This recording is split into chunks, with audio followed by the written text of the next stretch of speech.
Now, 20 Mule Team products bring you Death Valley Days and another page from forgotten Western history. Forgotten, that is, except in San Francisco, where it happened, at the famous Olympic Club, now the oldest amateur athletic club in the world. A whole galaxy of champions have been proud to wear the insignia of the Olympic Club. But the best remembered champion of them all might never have been heard of if he hadn't been pushed into the fight San Francisco never forgot.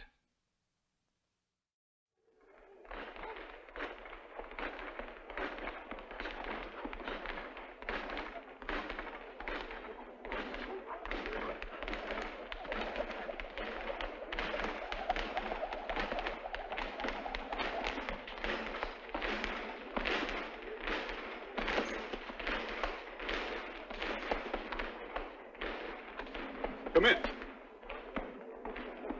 Now, this is our gymnasium and workout room. Hey, let him bounce. Watch it. Come on, get up, boy. Come on.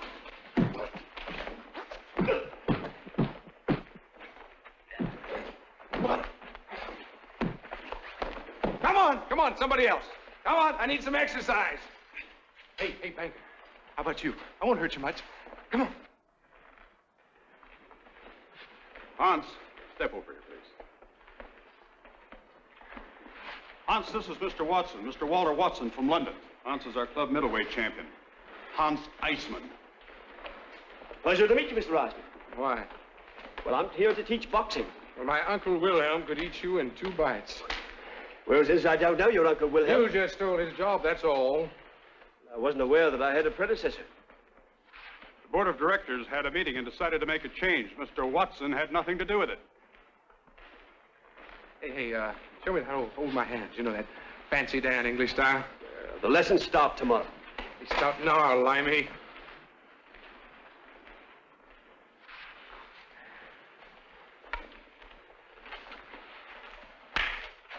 That's pretty. That's real pretty. That's nice. Hans! Hans! Come on! That's enough, Hans! And you're gonna teach me? You animal. It's all right, Emily. Well, who's the frilly-dilly? That's Mr. Watson's daughter. Oh, I went and hurt her poor old daddy. I've been hurt worse by better men than you and never been counted out. You need a teacher, Mr. Eisman. You've got a lot to learn. Come, Emily. Good day, gentlemen. See what's on your mind, Banker. That man's twice your age, and you outweigh him by 20 pounds. Yeah, that's right. Yeah, you're more my size. That's what I thought.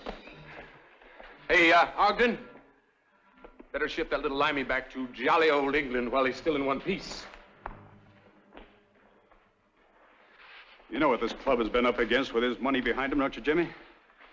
Well, that's the worst thing about money, Mr. Ogden. He doesn't seem to care who owns it. Guess you're right, Jim. It's the finest shiner I ever had and first I ever took without giving something in return. Dad? Why didn't I hit him back? For 3 reasons, Emily. First, I'm a professional. That bars me from striking an amateur. Hans Eisman isn't an amateur. Well, from what Mr. Ogden has said, he can afford to call himself one. The second reason is I'm on trial at the club, and we're 10,000 miles from home. Third reason, I'm 10 years past the time when I could handle him. They sent return tickets with the contract. Our contract's for 6 months. They won't hold you to it. Emily, I've never quit and run.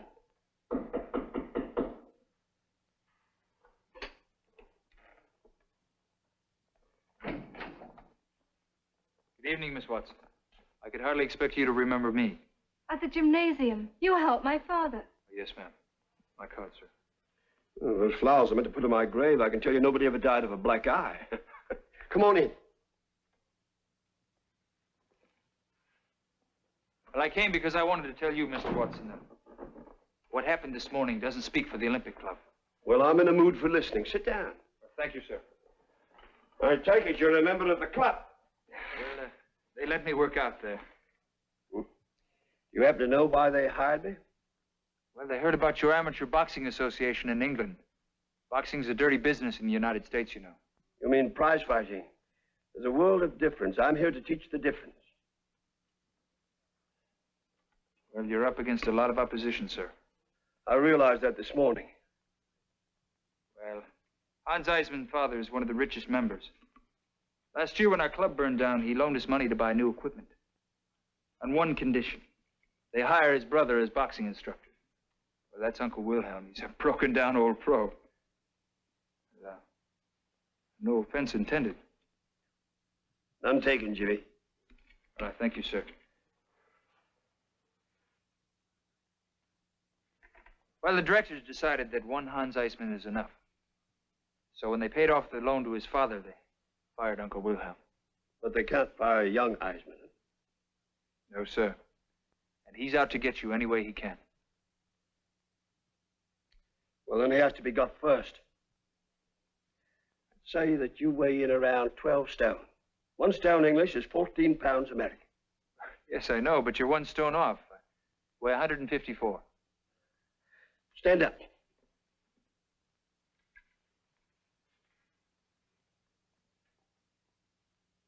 Good muscle tone. You'll soon outgrow the class, but right now you're a full-fledged middleweight, same as Mr. Eisman. You'll start your lessons first thing in the morning. Oh, no. I'm not interested in boxing. Boxing's a fine sport for a gentleman. You say you work out at the club? Well, just to keep in shape. Well, I play baseball. I mean, I earn my living clerking in a bank, but what I really want to be is a big league ball player. Why waste what the good Lord gave you playing games? I don't call baseball a waste. Throwing a little ball around? Why, it's ridiculous. And belt in the head, that's so smart, huh? I'm sorry, Mr. Watson. You'll have to find someone else to fight Hans Eisman for you. Look, in 3 months, I can train you to give that boy the thrashing he deserves. I don't have a fight with Hans. 2 months. I guess I shouldn't have come. Good night.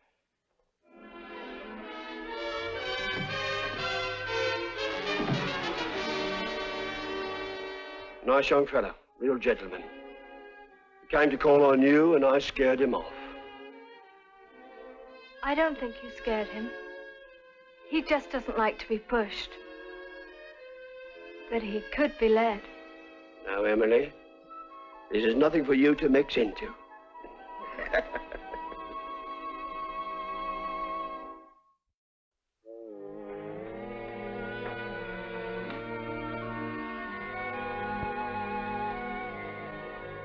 Oh, hello, Jimmy. Well, good morning, Miss Watson. Emily, we have been introduced. I thought you'd just as soon forget that introduction. I always thought America was a free country. If you're not interested in boxing, that's your privilege. Well, your father doesn't seem to think so. Well, I hope this gets him some pupils who are interested. I do, too. How do you like San Francisco? I don't know yet. Well, I'd be happy to show you around. Well, that is, if your father doesn't mind. He won't mind. Well, could I take you for a drive this evening? I don't see why not. He gets the horse and buggy free. His old man runs a livery stable. Ain't that real high class? You're interrupting a private conversation. Well, ain't that too bad?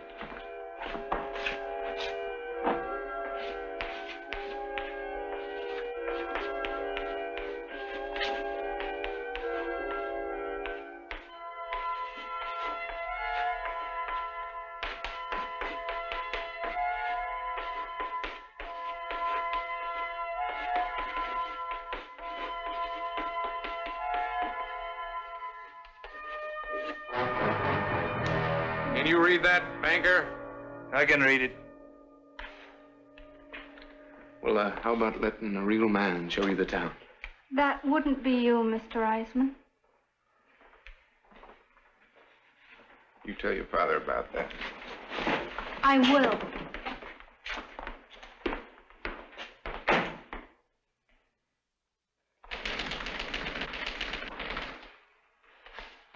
Well, we'll lose 2, probably 3 when they read the blackboard. You at the big bag. Keep your left foot flat on the floor, see? And shorten your punch, huh? Okay, come on, hit it. Oh, that couldn't break your neck. Ah, hey there, son. How hard can you hit this thing? Well, I don't know. Well, it can't do you any harm to find out. Come on. Put your left foot flat on the floor. Right heel slightly raised. Tuck your chin down to the right. Up to right. Okay, now. Try the right hand blow. Hit it. Move around there. Hit it again. What's the matter, banker? You hurt your soft little lily white hand? I can teach you more in a minute than you can in a year. Look, banker. You see what I mean? It's like this. You get out. Get out of here. I'll be here when you're long gone.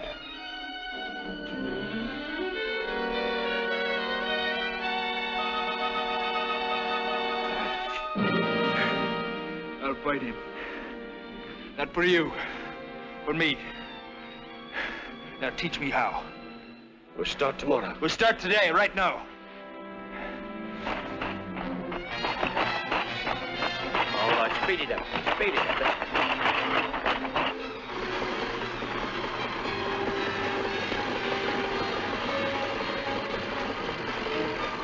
All right, boy, let's go. Oh, that'll toughen you up.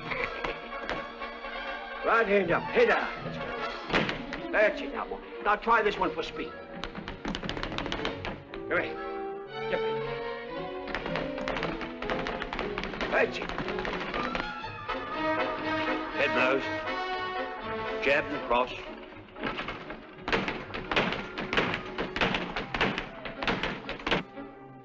Left hand high, shoulder high.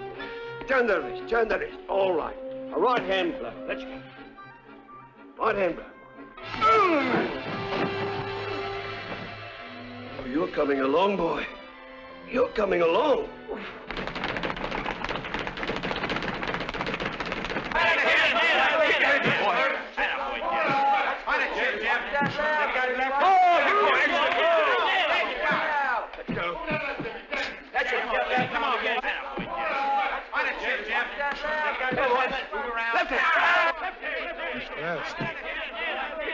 I'll slow him down.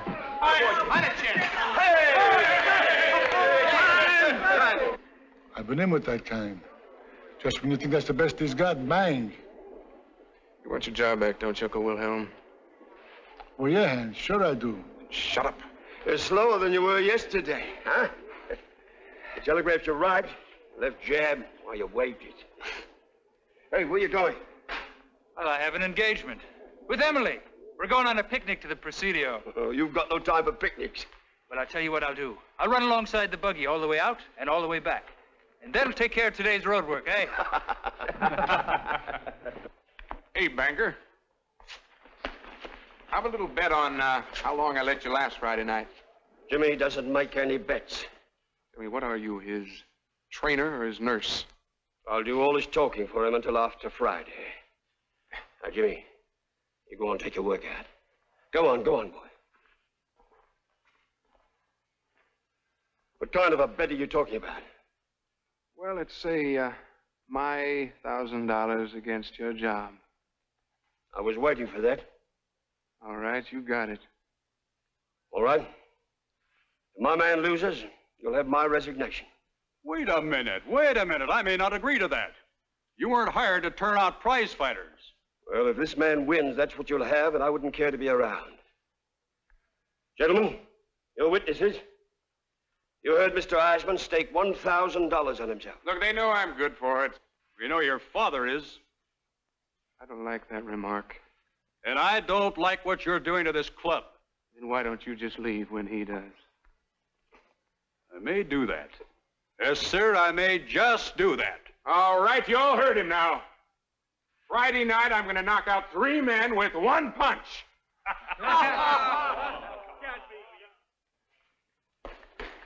Jimmy! Jimmy! I feel sorry for this poor thing. Well, I have to keep working on my left jab. Your father says it's my only hope. You told me he's never seen a beginner learn so fast. Not fast enough. It just doesn't come naturally to me. A watch.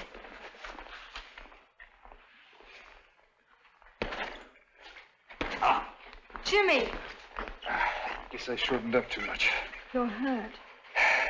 Yeah, that's what I get for showing off. Let me see. I numb my knuckles. That's what's happened to amateurs, you know. I'm doing the steam room. I'll see you tomorrow.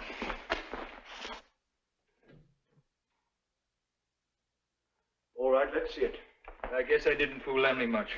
Nobody ever does. What you trying to do, freeze this thing solid? An ice takes the swelling down. They don't fix broken knuckles. You've got 2 of them. They're not broken. They're just bruised. Oh, we both know better than that. Let's go see a doctor. Mr. Ogden told me about your bet with Hans Eisman. You mean his bet with me? Well, now, what's the difference? That's what Mr. Eisman was due to find out after the fight. That's all off now. Oh, now, look. I fight him Friday night. Or I go looking for him right now. Now or then, with a bad left hand, he'd murder you. Well, then either you're a stupid teacher or I'm a bad pupil. Now, put him up. Come at me the way Hans would.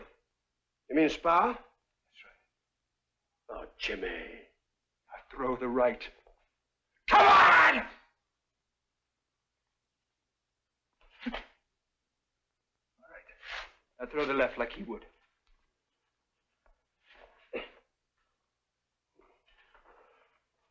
You'd fool him maybe once or twice, but then he'd find out. Well, I try to keep him guessing. Oh, Jimmy, you're not that good. Well, I have from now until tomorrow night to get better. Oh, miracles can't be worked overnight.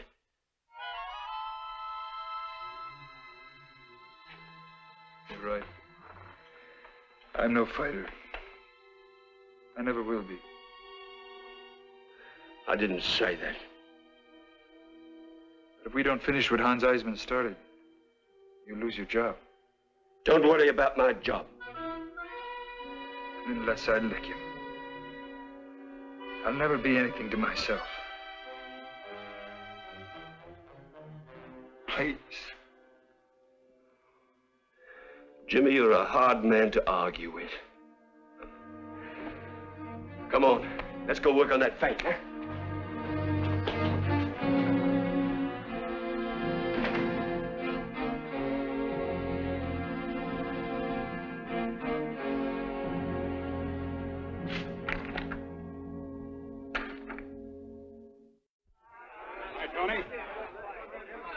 Oh, I'm sorry, Miss Watson.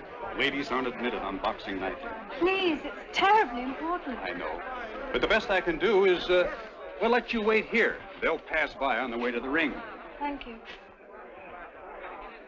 All right, gentlemen, let's all file in. All right, remember you're in there till last. 2 3-minute rounds, 1 4-minute round. That's a long time to run when there's no place to hide. You run. Let him crowd you into your clinch. Make him mad. The madder he gets, the wilder he'll swing. And if he gives you an opening, don't miss. Hey, banker. They're waiting for us out there. You don't need to hurry. I'm in no rush. In fact, I've decided to put off flattening you till I've whipped you to a pulp. You get out. Get out. Okay, teacher. Oh, I almost forgot to ask. How's your poor little hurt left hand?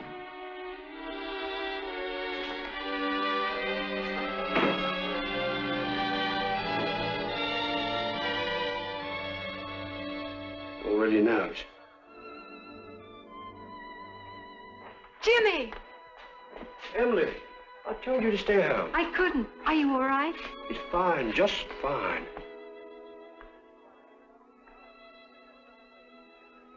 Good luck. Her mother was like that. Win, lose, or draw. All right, gentlemen, make way, wait. Right this way. Hey, Jimmy boy. My left hand never felt bitter, boyo. He's faking. I was there. I heard him. Maybe they wanted you to hear. You'll whip him anyhow. Now, shut up, shut up. Got him fooled, all right. You'll find out soon enough. Gentlemen, may I have your attention? 3 rounds of boxing for the club championship. Gentlemen, are you ready? Time!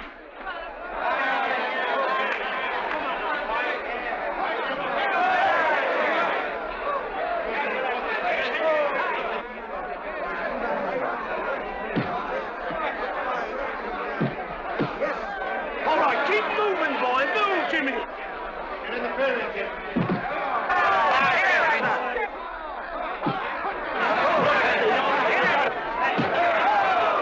Move it, boy. Move it. You got it.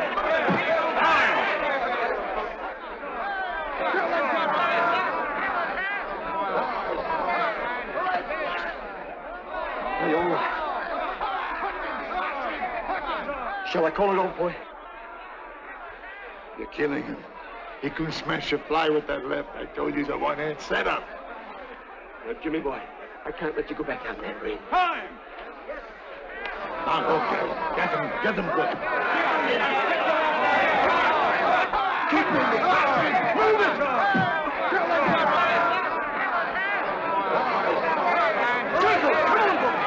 Where's it, boy? Hey, boy, I'm not going to knock you out yet. I won't let you off that easy. Keep moving! Jimmy boy, move! Move, boy! That's it, shut it. Give her up! Give her up!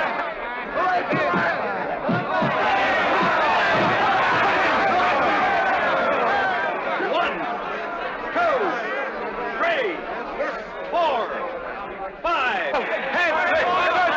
7, 8, 9, 10. You're out!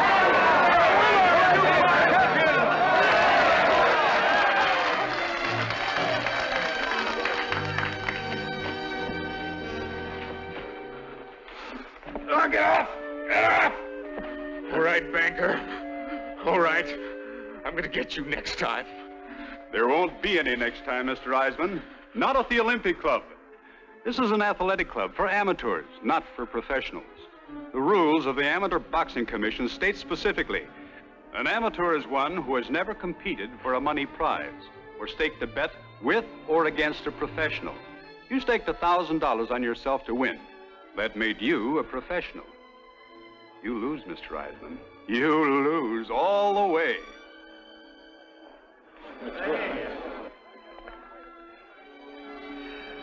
Well, that's what you meant when you said he bet against you, huh? Oh, never mind about that. What'd you hit him with? Well, he knew I couldn't jab, so he stopped watching my left hand. So instead of jabbing, I hooked him. Hooked? I never saw a punch like that before. Nobody ever did. He hooked. Emily, do you realize we've just seen ring history made? They'll forget tonight by tomorrow. I'll make you a bet. I'll take it. The fight San Francisco never forgot. Jimmy had to stop using his left jab because of his broken knuckles. So he began to throw left hooks. The first time that punch was ever seen in the ring.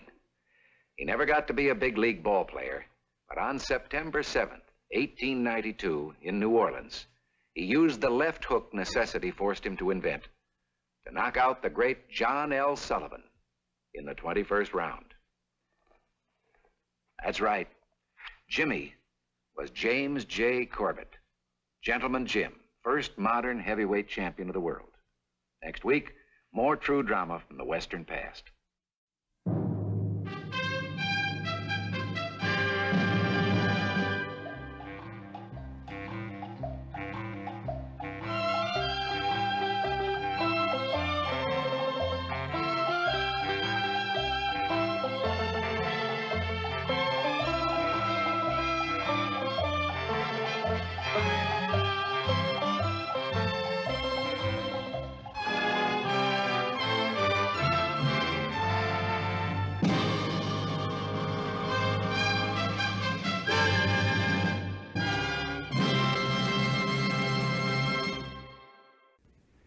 Washington Territory in 1853 was a land of few people and many hardships.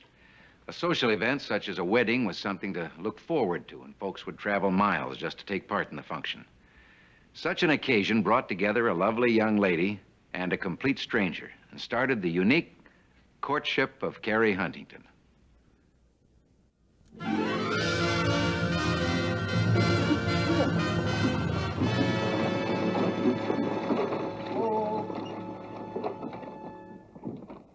You're more than 2 hours late, Jim. Here. Here.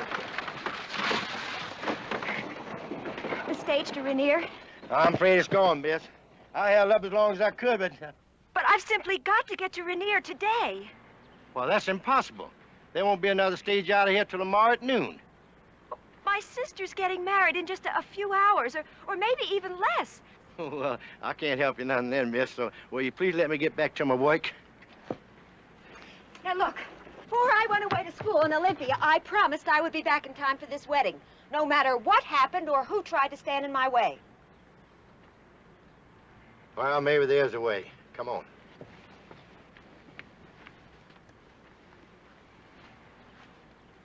You're hauling that freight to Mount Rainier, ain't you, Henry? I intend to, but don't get hung up here with a lot of unnecessary small talk. His name is Henry Windsor, ma'am, and he's got a heart as big as Mount Rainier. Mr. Windsor, my name is Carrie Huntington, and I've simply got to get to Rainier as soon as possible. I get paid for hauling freight, ma'am, not people. Henry, this is an emergency. Maybe you can bend them rules a little this time. I've waited so long for this day, and now... It'll take me about 20 minutes to finish loading the wagon. If you're ready by then, all right. If you're not... I will be ready, Mr. Windsor, I will be. It'll take me 5 minutes to change my dress.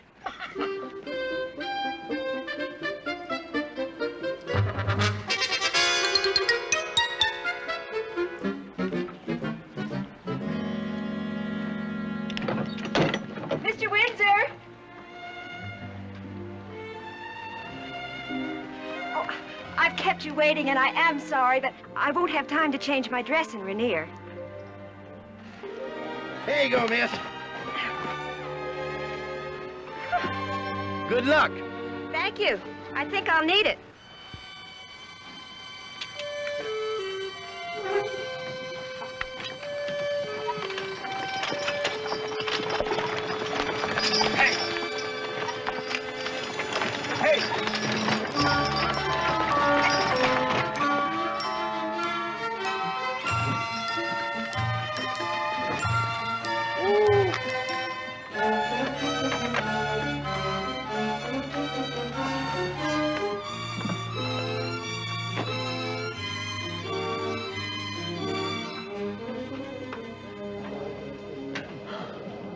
Thank heaven I made it on time.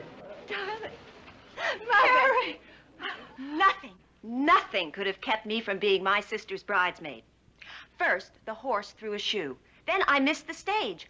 I rode the last 5 miles in a wagon. But it was worth it. Every single solitary bump was worth it to get here on time. Well, you see, dear, Reverend Kingsley came all the way from Portland, and he's very busy, you know. He has several other ceremonies to perform, and... I know, and I've kept him waiting. Well, let's get on with it. Where is everybody? That's what I was trying to tell you, dear. You see...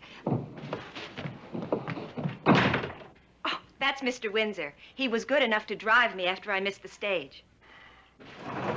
What happened? Carrie. Daddy, I told you I'd make it on time. Yes. Well, you see, dear, Reverend Kingsley... Oh, I know. Mother's told me all about Reverend Kingsley. Now, will somebody please tell me what has happened? Well, when you didn't show up in time, well, how were we to know you would be here at all today? You can't mean... Yes. I missed the wedding? Judith took your place. I missed the wedding? Please, Carrie, contain yourself, dear. I missed the wedding! I missed the wedding! Well, you're here now. That's oh, the and you important don't know thing. what I went through to get here, and you didn't even wait for me. Why, I'm not even a part of this family anymore. Oh, you'll always be a part of No, this not family. after what happened today. My only sister gets married, and I missed the ceremony. And it's done. It's over with forever, and And I miss seeing it. Oh! Here. Oh! Wait, you can still be part of the wedding. In fact, after all, you've been through the main part. Remember how we used to play at getting married? We'd act out the entire ceremony like it was real. You mean we could do that here? Why not? You're dressed for the part, and Mr. Windsor can stand beside you as though it were a real wedding. If that's what Miss Carey wants, I'd be glad to. No, it's good to see my girl smile again. Well, dear, you better bring in Reverend Kingsley while she is still smiling. Oh, yes. Sorry to interrupt, Reverend Kingsley, but your presence is urgently needed in here. Reverend, this is my other daughter. Miss Carey, I presume. How do you do? She's very upset about missing the ceremony, and it would cheer no end if you ran through it again. Oh, you're asking me to perform the ceremony for Miss Carey. And this young man? Windsor, sir. Henry Windsor. Yes. Very well. Join hands. Henry Windsor, wilt thou take this woman for thy wedded wife? Yes, sir. I'd be proud to. Carey Huntington, wilt thou take this man for thy wedded husband? Oh, I will. I will. I now pronounce you man and wife. Congratulations. 2 daughters married the same day. Thank you. Everything has turned out splendidly now. Yes, it sure has. But of course, only one of my daughters was really married. I performed the ceremony, sir, for both daughters. But Carey's is only just in fun. When I perform a ceremony, sir, it is never in fun. I administered a solemn and sacred oath in the presence of man and God. And I assure you, sir, that the contract entered into between these 2 young people is binding, both spiritually and legally. It has to be. Must I remind you, sir, that the welfare, nay, the very survival of our pioneer country depends upon the conscientious manner in which all of us discharge our spiritual as well as our legal obligations. Do you mean that I'm married? Really married to him? Those whom God hath joined together this day, let no man put asunder.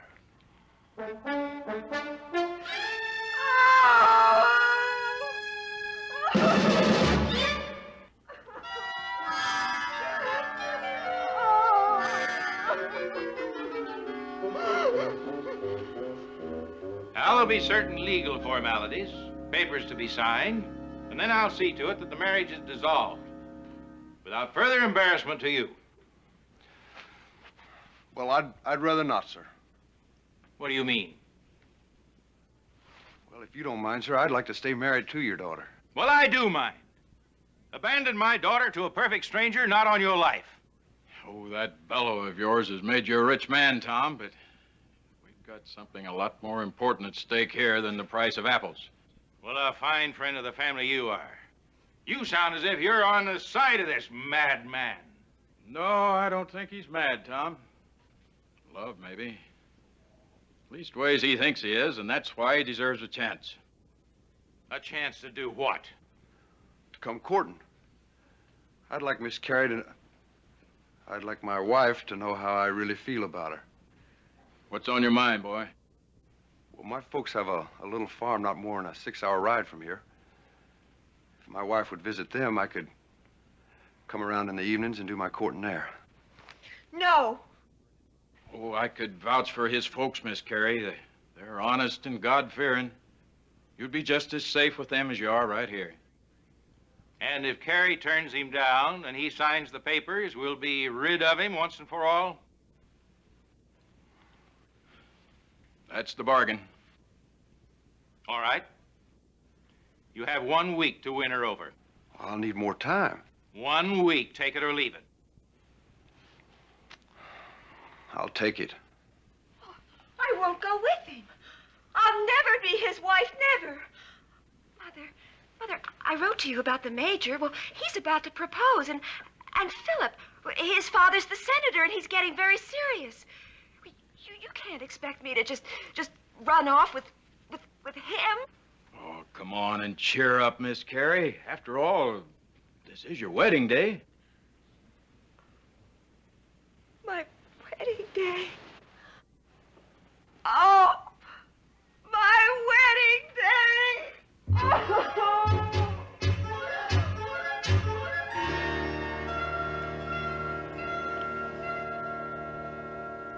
Mr. Windsor, you are making a grave mistake in wanting me for your wife. Can't you see that?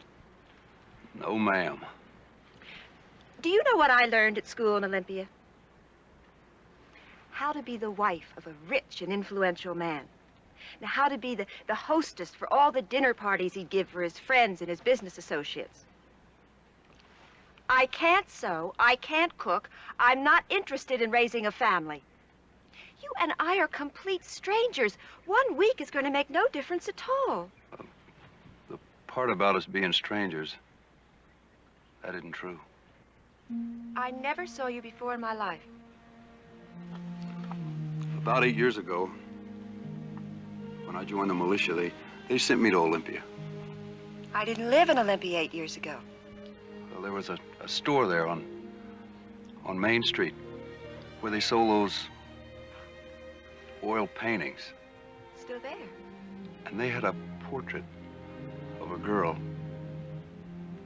that I've never been able to forget. And you look just like her. Even that white hat you were wearing. That hat I bought for the wedding, that was just a coincidence. The girl in that picture looked so real that I swear she talked to me. Oh, I was just another scared kid at that time and lonesome. But the girl in that picture gave me hope that maybe I was going to do all right. There's another world besides the barracks and the farm, she seemed to say to me. With you as my wife, I could find that world. I could do anything. Please try and see me like I really am. Don't you ever touch me again, and I'll never be your wife, never.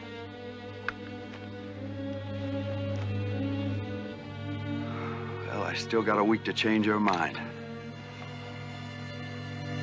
You better be going.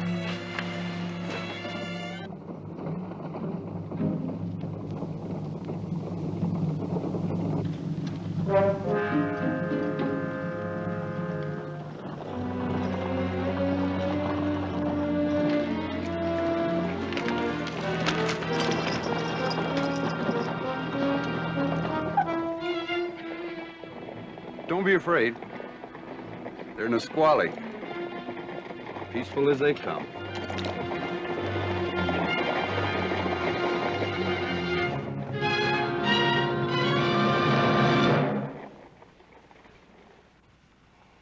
Look strong. Your squaw? My squaw. You sell? Trade, maybe? No. No, we have 5 children. All grow straight, strong. Yes, they will be a great comfort to me in my old age. You come. We're not going anywhere with you. You come.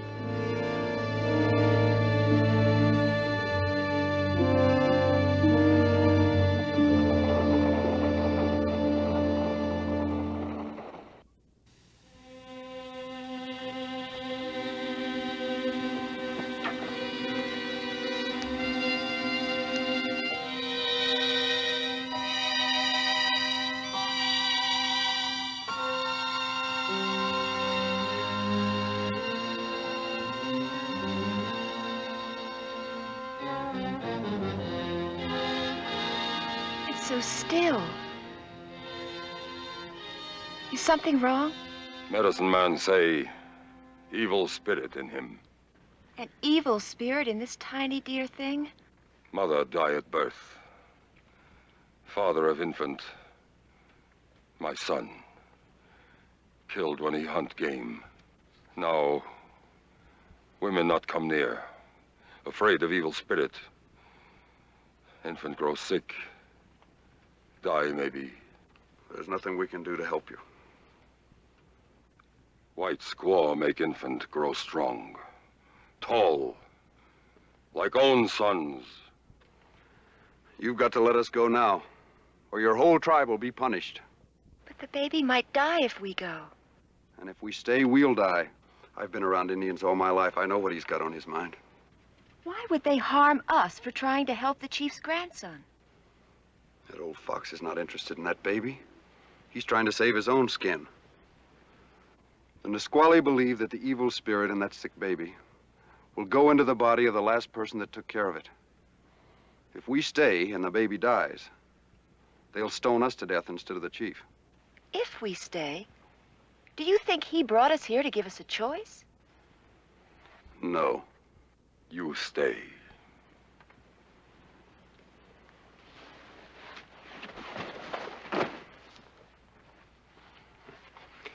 You not be afraid. I help you go back to your people. You're willing to risk your neck to see we get away? Why? Once Nisqually, great warrior, hunter. Now they live like coyote. Chief to blame. I see. You want to be chief because you think you can do a better job. And if we stay, there's just a chance that the baby might live. Night falls soon. Then you go. We've got a choice now. We'd better take it. I can't leave. You can't leave? Just walk away and let this baby die? I'd never forgive myself. I'd never forget it. Do you understand what you're saying? As long as there's a breath in this baby's body, there's a chance we can save him. And that's all I understand. All right. You I help go. You figure if I leave, she'll come chasing after me. And then you won't have to worry about the baby because you know he'll die. If she stays, I stay with her. And that's the end of it.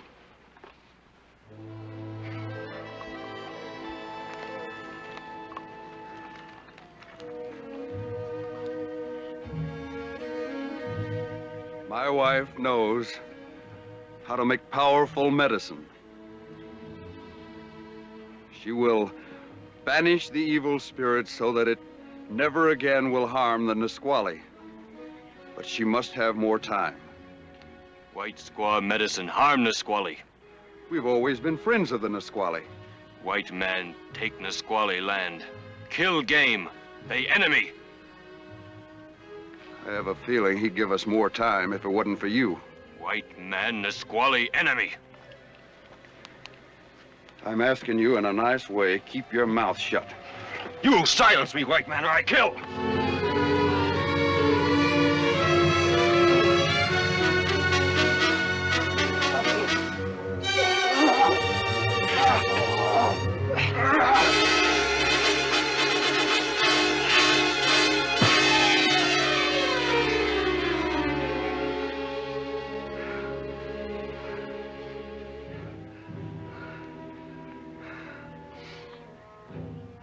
White man strong.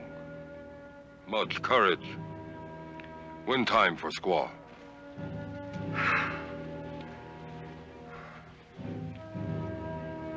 Baby. Dear little baby. You can have all the love you want. All you have to do is reach out for it. Don't you know that? Babies laugh. They cry. Why don't you? You never make a sound. Never.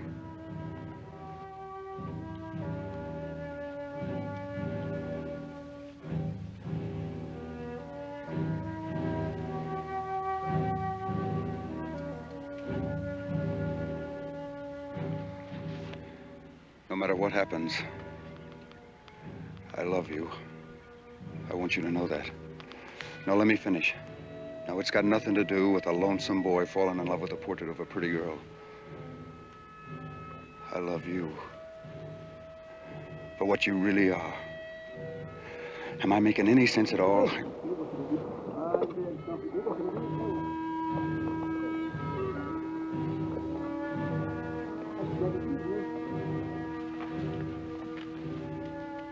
Evil one here yet. No! Hear that? There's nothing wrong with a baby that can holler like that. Listen to that beautiful sound.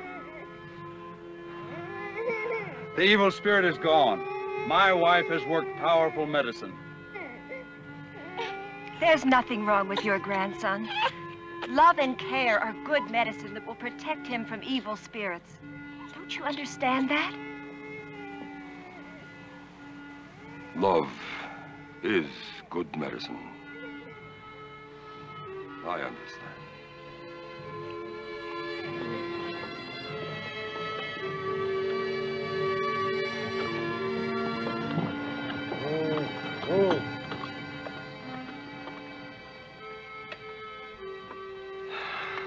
Well, which way are we going?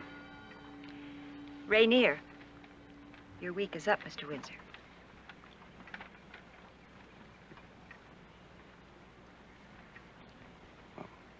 I love you. Doesn't that mean anything? You promised you'd take me home. Yeah, I promised. Get up.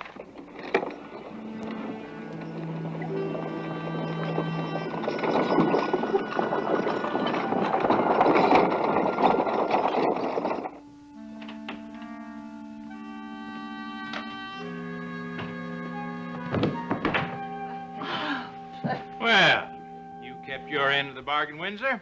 I'm grateful to you. Goodbye and good luck. Wait a minute. I didn't bring Mr. Windsor home for you to say goodbye to him. I thought I wanted to be the grand lady of the manor, rich man's wife, famous hostess. But I know it's not true. I have to be needed, really needed. The way Henry Windsor needs me. If Henry Windsor courted me for a whole year, he could never prove himself to be more devoted, or strong, or loving. And as for you, it's about time you learned I'm not a portrait to be stared at. I'm a woman. And I happen to be your wife.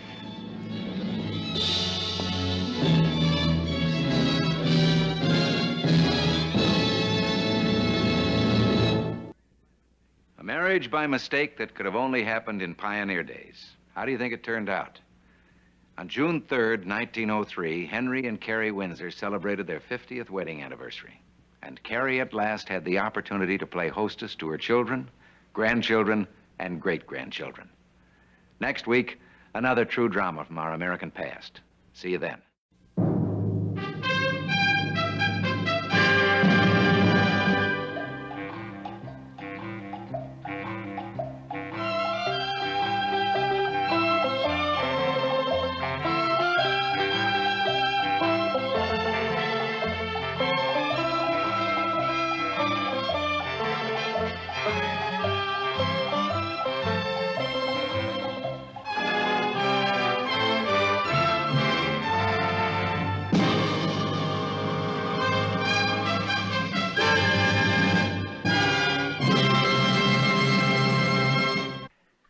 They were beautiful things, weren't they? The Yankee-built clipper ships that sailed around the Horn to California. A ship like this, the Orion out of Boston, sailed through the Golden Gate one morning back in 1823, bringing tall, young first mate William Richardson, who had no idea he was about to meet lovely Maria Martinez, who had no idea she would kiss the first Americano she ever met. But that's what happened. We call our story what Californians learned to call William Richardson, El Aguadero, the water bringer.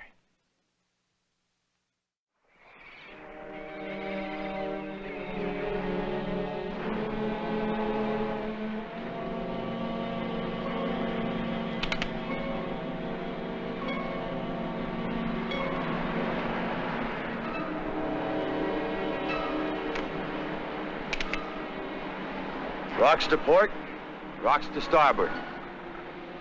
We'll be through the gate and into the bay before the captain finishes his morning jug of rum. Oh, Jackson. Yes, sir. Don't try it. Don't try what, sir? Jumping ship. The captain's primed and ready to shoot the first man that tries to go over the side.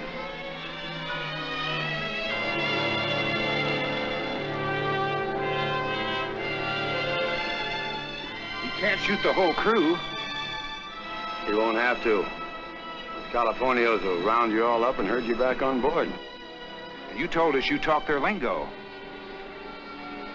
I speak some Spanish. And you could help us. Get us all logged for mutiny and desertion? I don't think you want that any more than I do. We can't stand much more of Captain Hayworth. You signed on for this voyage, out and back, the same as me. Mr. Richardson. Yes, Captain. Get inside. You heard me. Get inside. Move. Aye, aye, sir.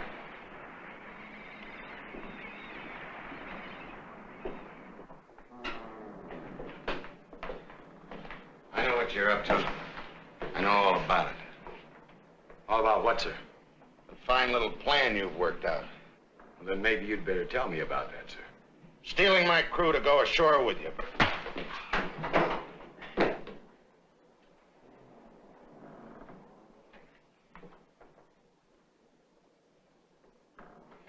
Go on. Just lay a hand on me.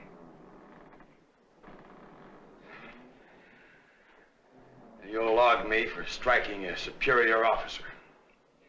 And that's a hanging offense. No, Captain, I'll wait. You bet you'll wait. Back off. You heard me, back off. There's only one captain on this ship, and that's me, understand? That's right. And I'm the first mate. You hate it, don't you? It wasn't my choice. It wasn't mine. That's quite apparent. We both know I'm here because of company policy. When a ship becomes damaged through accident or collision, the commanding officer of that vessel must step down to 1 year's duty as first mate on board another ship. Company policy doesn't say the captain has to like it. And I don't like you. Well, that's your privilege. But you haven't complained about my work. I don't like your newfangled ideas. The way you work with the men. The way you talk to them. Listen to their problems. Teach them things. And now you're going to take them ashore with you. That is not true. Well, it won't work, Mr. Richardson. You're under orders to remain below decks until we clear this port and head out to sea. Aye, aye, sir.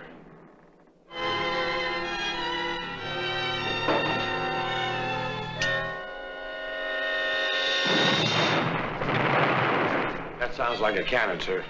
Cannon? There's no war going on. Captain, they're shooting at us. They're shooting at us. The Spanish forts. They're shooting at us from both sides of the gate.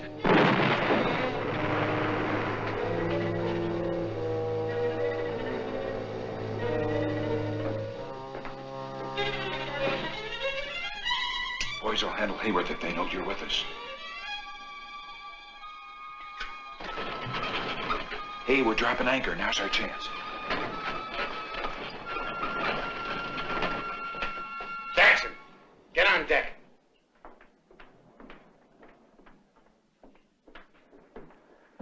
Find signals from the Presidio. Heave to and send an officer ashore with your ship's papers. Well, with that cannon backing them up, I'd say you'd better get going, Captain. Oh, no. And leave you on my ship? I won't run away with it. You bet you won't. I'm sending you ashore. Why me? I heard you bragging. You talk the Spanish lingo. Well, that depends on who I'm talking for. You'll talk for me. You'll find out what the shooting's about. You'll square for us to take on fresh water and supplies and get us clearance papers. Well, that's quite a large order, Captain. That's just what it is, an order. You fix things, mister. And you get back aboard fast. How fast? I'll give you an hour going and an hour coming. You'll give me all the time I want, Captain. And I'll tell you why. Otherwise, you may never get this hell ship out of San Francisco Bay. Oh, and I want a full boat crew. Oh, no. Oh, yes. I'll be ready in 20 minutes.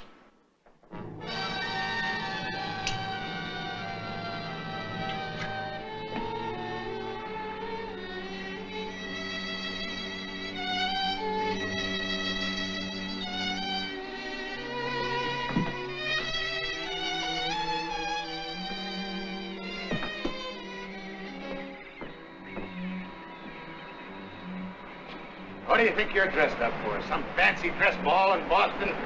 Oh, you want me to make a good impression on him, don't you, Captain? Ah, get going. Get on with it.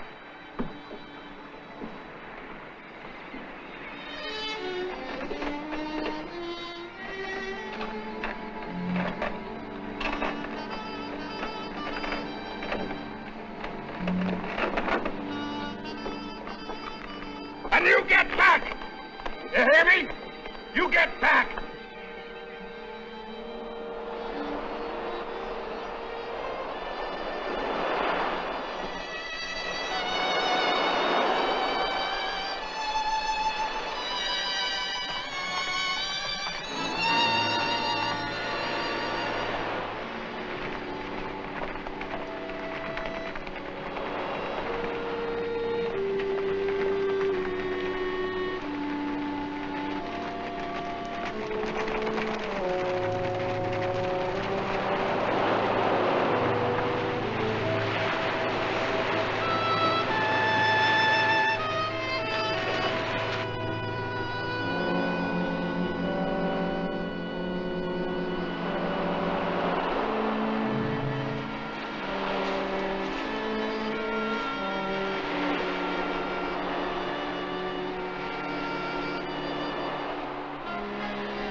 ¿Cómo está usted, amigo?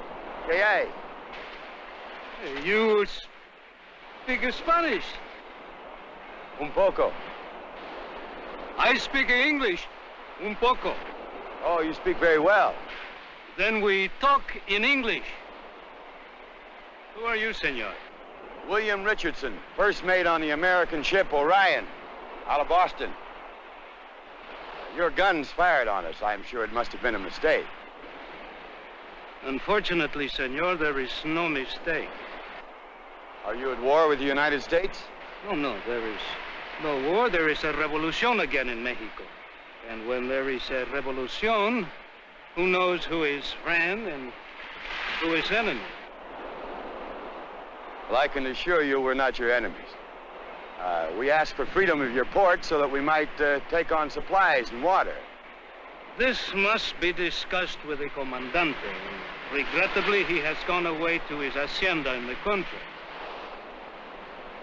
Well, possible for you to take me there? Miguel, déjalo montar.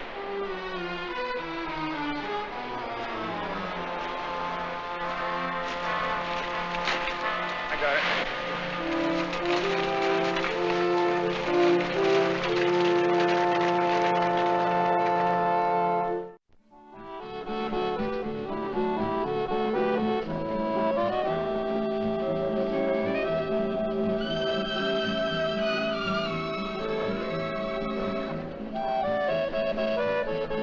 Comandante! Comandante!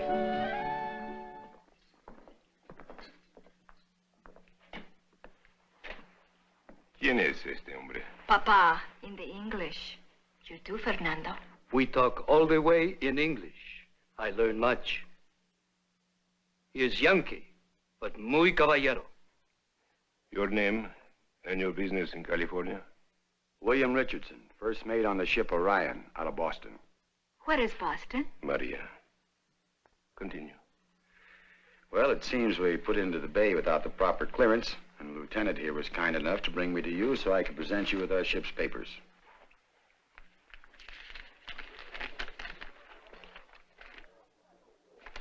We will talk privately. Come. Sigan la fiesta. Perdóname.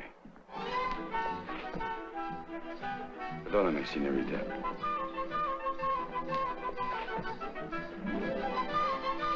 What a beautiful Yankee. Gracias, Fernando. Muchas gracias.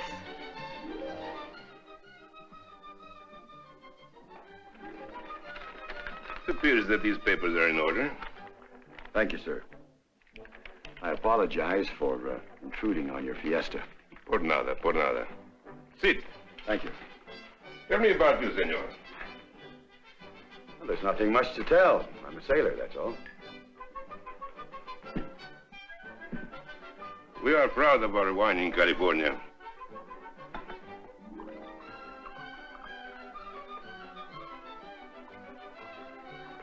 Magnifico. Soberbio. You have come to California well prepared, senor. You have learned Spanish. You have the manners of a caballero. Why did you come, senor? A sailor goes where his ship takes him. You are more than a sailor, senor. In my position, I must judge men as well as wine. I think you are a man who intends to better himself.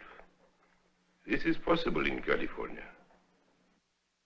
All I know is ships. California needs what ships can bring. I'm afraid they won't bring very much, Captain. I mean, the way things are.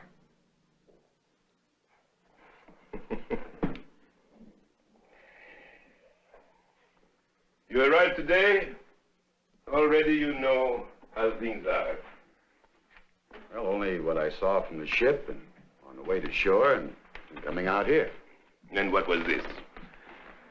Well, first of all, you have no docks or wharves in the bay, and the ships have to anchor in deep water. It's an added expense, taking on and unloading cargo.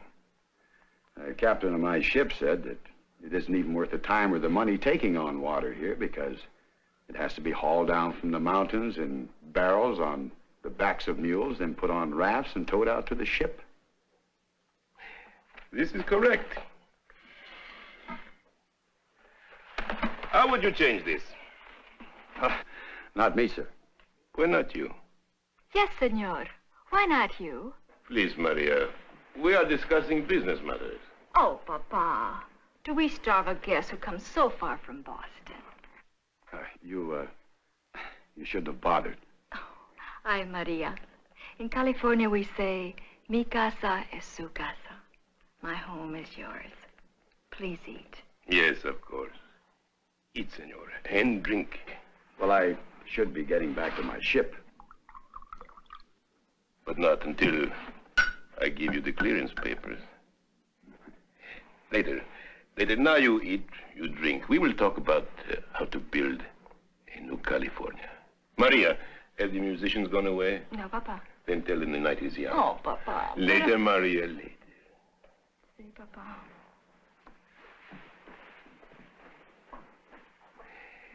If you were to become a Californian, senor. Senor. If you were to become a Californian, where would you build these docks? Show me. Well, I think.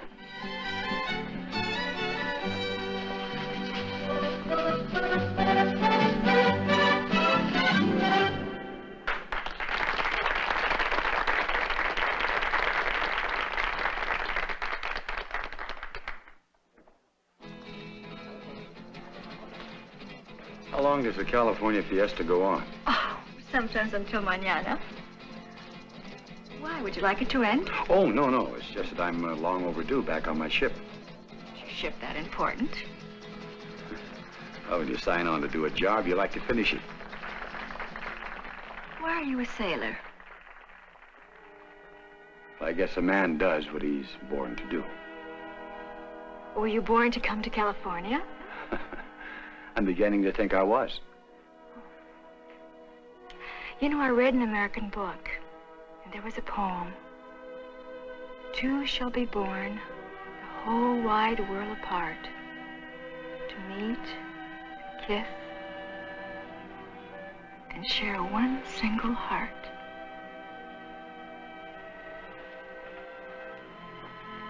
Senor Richardson. I have prepared the clearance papers. Well, thank you, sir. That's very kind of you. We will talk a little more. Yes, sir. Maria, the guests are leaving. You have a very lovely daughter. I agree with you completely. Shall we go? Yes, sir. Papa, I will say goodbye to the guests.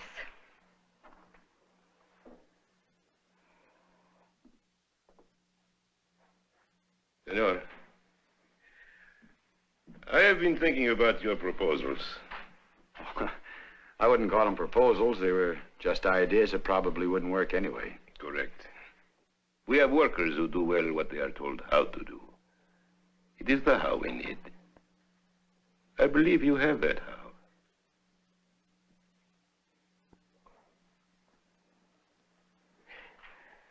Clearance papers. I believe they are in order. Yes, sir. I couldn't ask for more. Then I ask.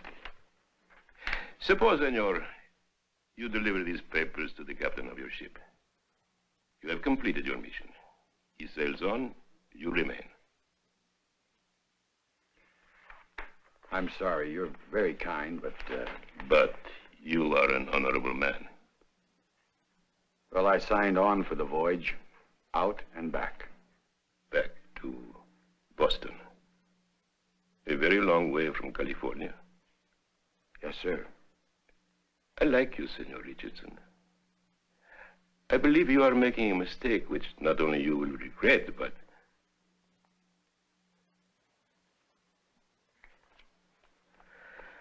I cannot argue with an honorable man. The horse on which you came is waiting. Vaya con Dios. Vaya con Dios.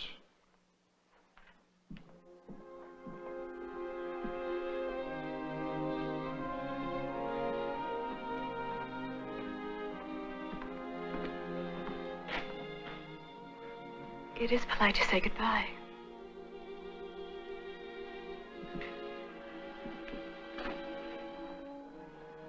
I wish it wasn't. Goodbye. But then we'll say, hasta la vista. Hasta la vista.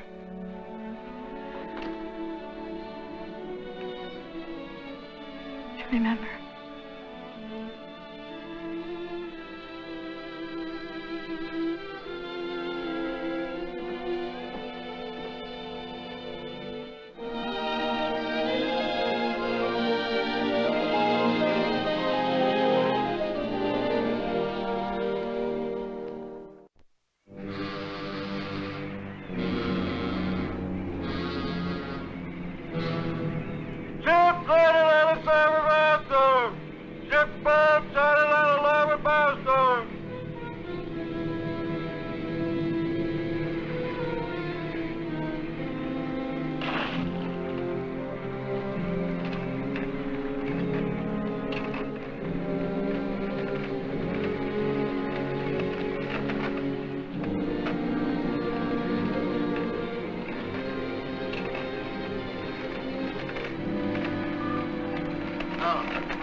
Finally got back.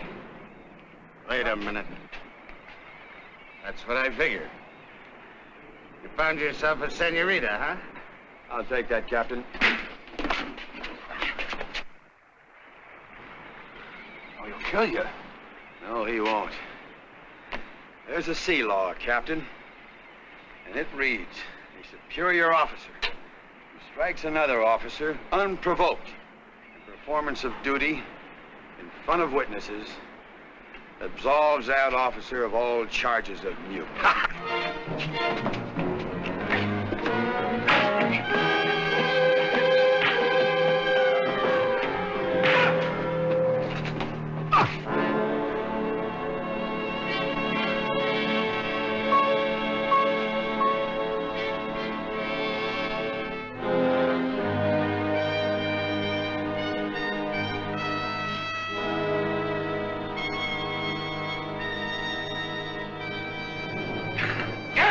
my ship!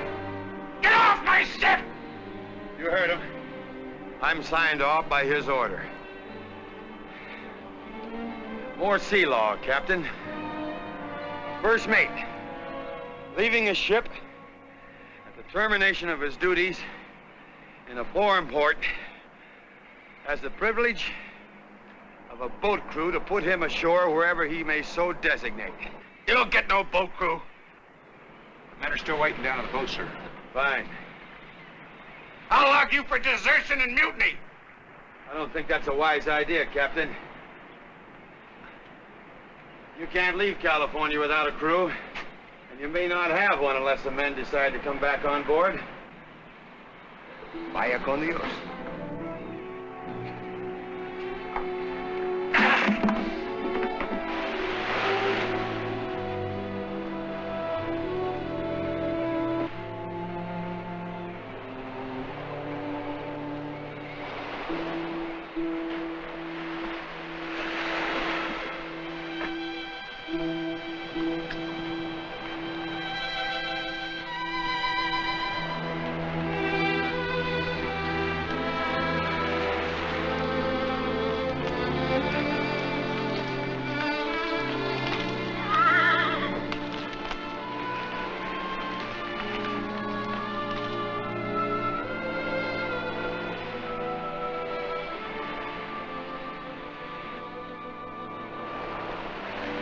We considered the possibility, senor, that you might change your mind. I had a change for me. Bueno. Then now you join California. Now I join California.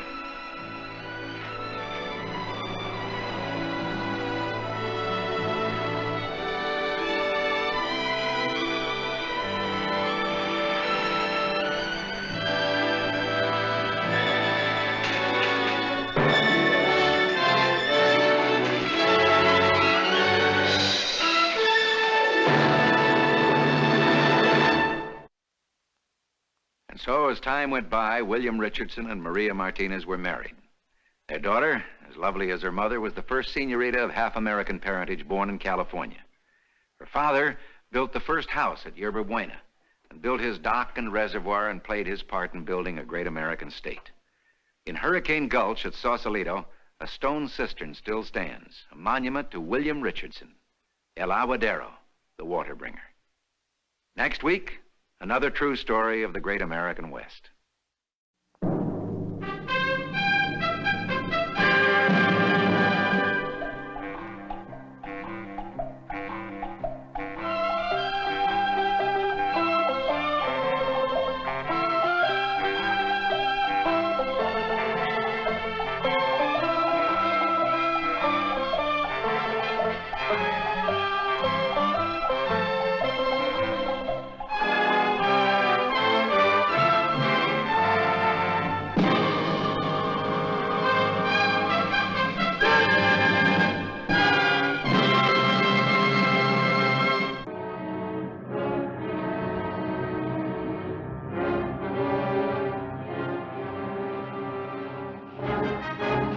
Let's rest, Vince. I can't go no further.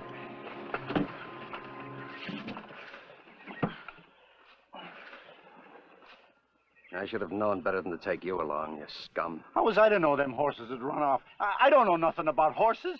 You don't know anything about anything, Sims. It's your fault we're in this spot. If the Army catches up with us, we're gonna see you get it first. Is that right, Vince? They ain't caught us yet. Well, before they catch me, there'll be plenty of soldier boys laying around. If they do catch us, it'll mean a firing squad. It's a penalty, ain't it? Well, now stop talking like that, kid. You ain't gonna face no firing squad. Not while I'm around. Now stop squalling and grow up. I'll even be, Hacker. You got as much guts as anybody else in this outfit. Now let's go. Can't a body get no rest? No. Not when he's wanted for desertion.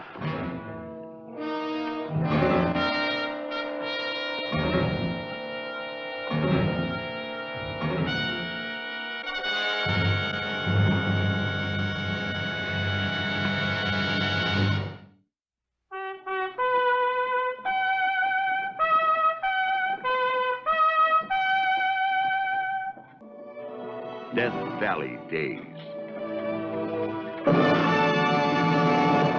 Howdy, folks. I'm the old ranger. This is the field headquarters of the Union Army, General Clement Avery, who is bringing an army of raw recruits across the southwest desert. Bounty recruits, they call them, because the North, desperate for more fighting men, has paid each man $300 to enlist.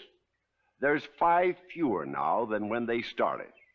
At this moment inside here with General Avery are his chief scout, Colonel Madison Lake, and his aide, Colonel Barker, discussing the plans to go after the deserters. Vince Cleaver, Jake Cleaver, Granby, Hacker, Sims. 5 of the worst men in the outfit. And they'll probably change their names, re-enlist, collect another $300, and desert again. These men will never re-enlist. I'll not march a foot until they're brought back, court-martialed, and executed before the whole company. Are they really worth going after, General? Not one. But unless I make an example of these men, there'll be 10 next week. And heaven knows how many the week after that. Then the sooner you bring them back, the better. Well, they'll put up a fight. They knocked out the guard and carried off all the ammunition they could steal. We'll need a 24-man patrol, I should judge. 24-man patrol and never bring them back. Well, how many men would you require, Colonel Lake? None. I'd go alone. Alone? To round up 5 cutthroats armed to the teeth? General, one man can travel faster than a patrol. And quieter. Shouldn't be too hard to track them down. You send out a patrol, there's liable to be a skirmish. Maybe somebody killed. What you want is to bring back all 5 men and court-martial them. That's the way it shapes up to me. That sounds ridiculous. There are a lot of things in the Army that not only sound ridiculous, Barker, they are ridiculous. All right, Lake. Here are the warrants. Whatever fool way you use to capture them, that's your business. Yes, sir. And good luck to you.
Vince, I'm gonna hunt up some more water. Good idea, Jake.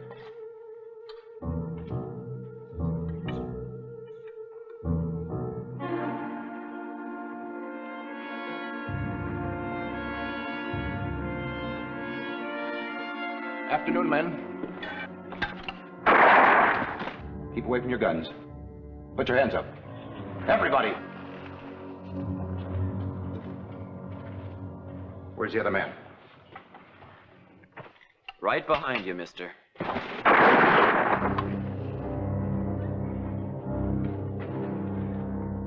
right, get up. Move over to that wall. Come on. Now, very slowly, take those guns out and drop them. That's my brother you shot. Turn around and face the wall. I'll take care of him.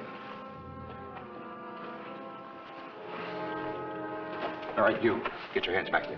Come on. Sure act tough with a gun in your hand.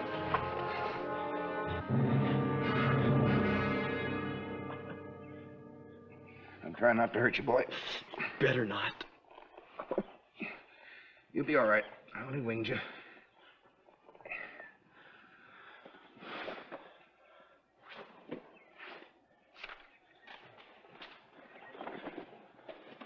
Here we go.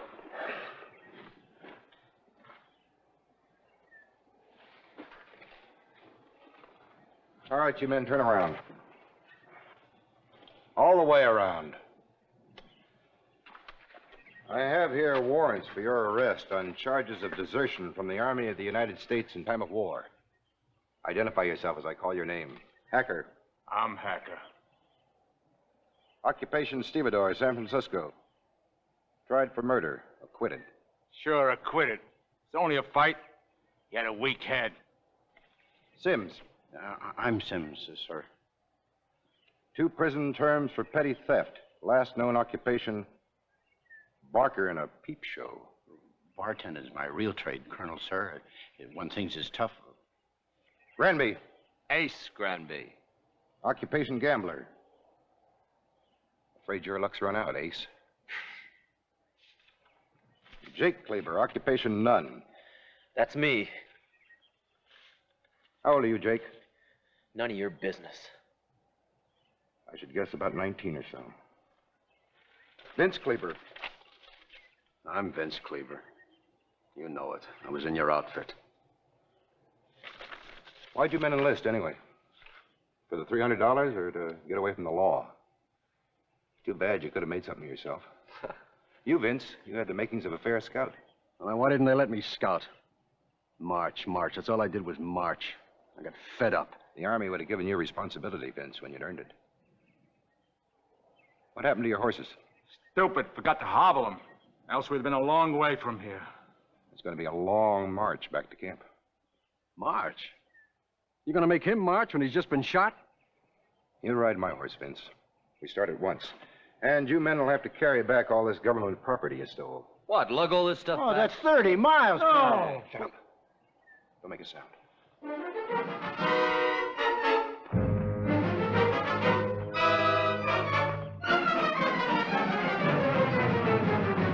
So!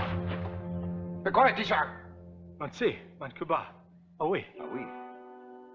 Quande? Ah oui. Ah oui. Take it.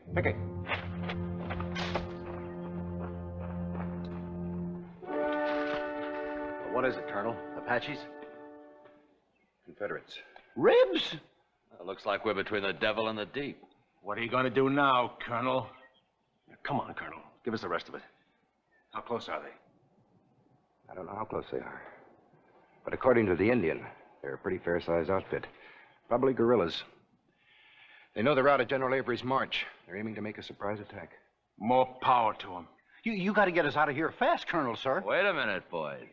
Our luck might be changing. What do you mean? I mean, this puts you in kind of a spot, eh, Colonel? Those Confederates will overtake us in no time. Us on foot and lugging all this gear. What do you think they'll do to you, Colonel Lake? Why, I'll be shot. And so will you. Exactly. And I'm betting you want to save your hide as much as we want to save ours. More. Your only chance, Colonel, is to untie us. We'll scatter. Each going a different way. Sure, those Rebs won't bother chasing us in 5 directions. You can even get on your horse and ride back and warn General Avery. How about it, Colonel? What do you say? I say we're staying right here.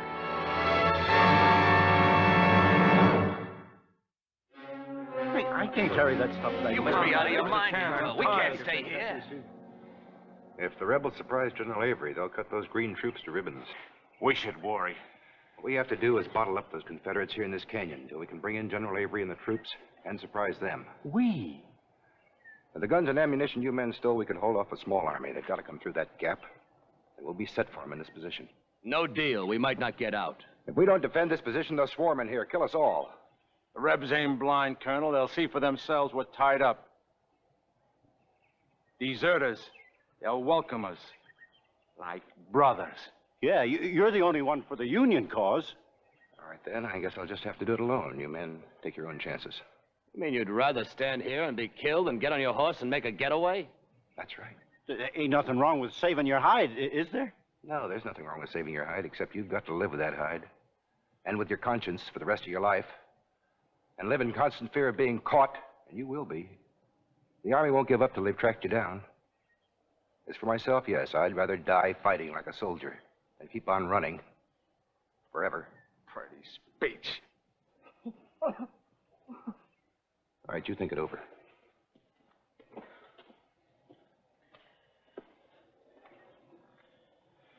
I better get you in the shade. Colonel? How come you only winged a kid? You're too good a shot for that. I'm no executioner. My assignment is to bring you men in. That's what I intend to do. Alive, if possible. That better? And after that? I'm no judge either. Can promise you men one thing, though. You'll get a fair trial. You mean leniency? I said fair. Colonel. It was decent of you not to have killed the kid when you could have. I wish there was some way I could thank you. There is, Vince. You can help me hold off those rebels till we get word to General Avery. And a doctor for Jake. He needs one.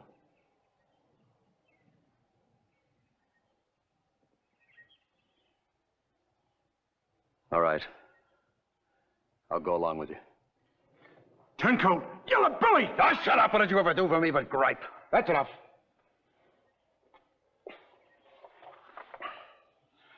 All right, Vince. You said you wanted to be a scout. Now's your chance. You get on down that canyon, find those Confederates, how many there are, and if they're camped or moving this way or what. Yeah. You take my horse. He's 100 yards down the trail.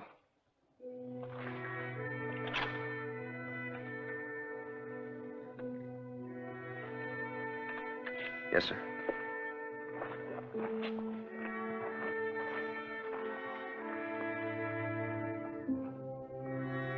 You'll never see him again, or your horse. Get going. Hurry up. On the double. Do this. Do that.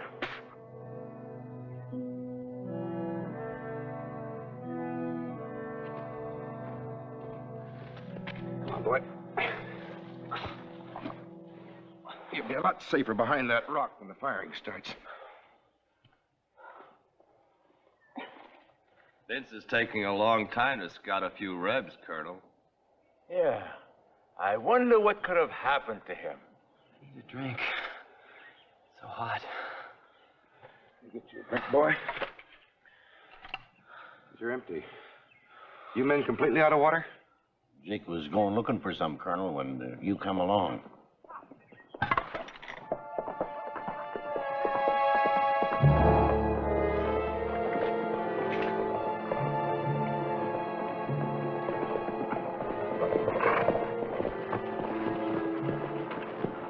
What'd you find out? Must be 100 men out there. A lot of wagons, all loaded with ammunition and supplies, all moving this way. All right, you ride on to General Avery, tell him what you saw. And give him this note from me. It explains the situation. Yes, sir. Now, you have to leave the canteen because we're out of water, but grab yourself some food. I won't even stop for food. Vince?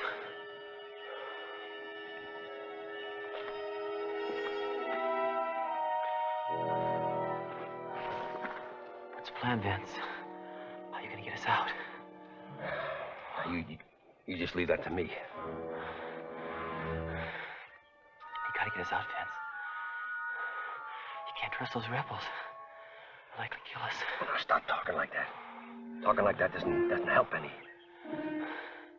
You gotta get us out, Vince. You gotta. Colonel's waiting for me.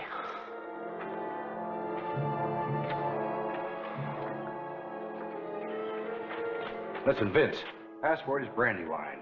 When you get close to the Avery camp, you yell it loud and clear so they won't fire at you. Understand? I got it.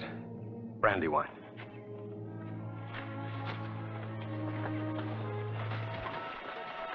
Good luck. So long, turncoat. I hope you break your filthy neck. You'd be on that horse, Colonel, if you were smart. Yeah, these officers are supposed to be so smart, Granby. Come on, boy. Well, at least they're smart enough to get us poor slobs to run the errands for 'em and do the fighting. Hey, Colonel?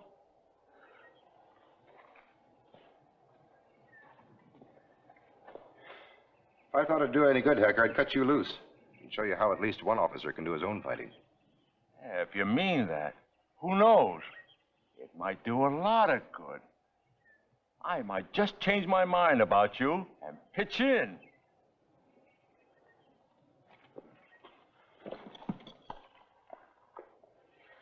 All right, Hacker. I'm not an officer now, and I have no gun. There's no poor slob to do my fighting for me. Now you're talking my language, Colonel.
All right.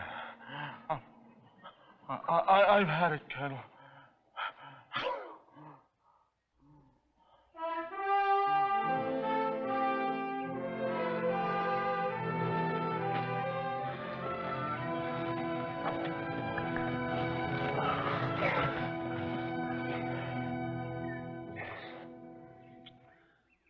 Colonel Lake, is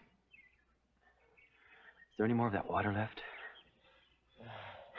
Not much, but you can have it.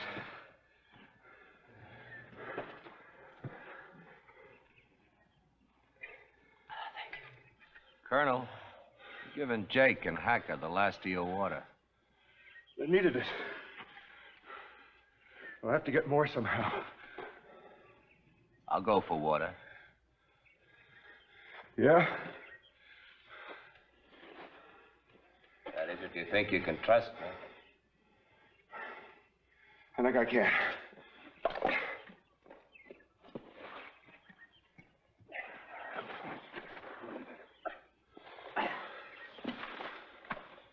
Well, if Ace goes along with you, I guess I might as well. Ace, I think you'll find water around the bend. Fill all the canteens. Yeah, yes, sir. Okay, Sims. You and I are going to set up defense positions. Yes, sir.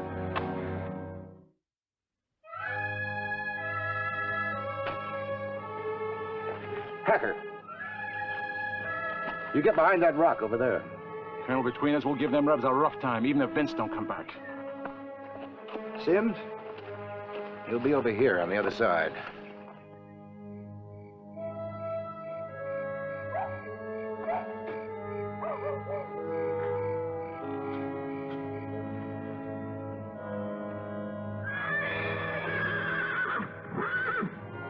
Here they come.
We'd be able to hold them off this long. Maybe you're better than you thought you were, Granby. What time is it now? Late afternoon. We might as well face it. Vince ain't coming back now. We don't know that, Sims. Yeah. Something probably happened to him. I know what happened to him. He just took off. Well, I don't care anymore. I'm going to get as many Rebs as I can just for the fun of it. come again!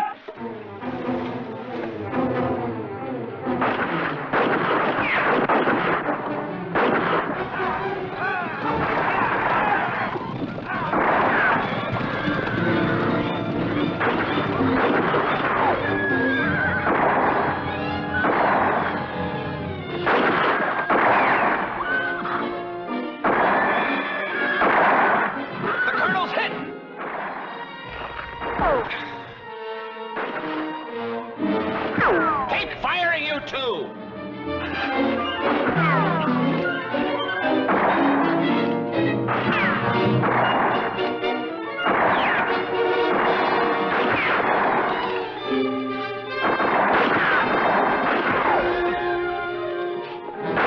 They got behind us, man! Don't shoot me, Vince!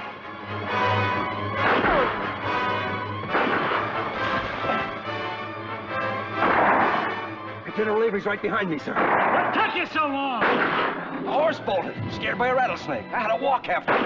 I knew you'd make it, Vince. Good work, Vince. So their charges were reduced to AWOL instead of desertion. They got 60 days. Thank you, General. They asked to see you before you leave for the hospital. Corporal.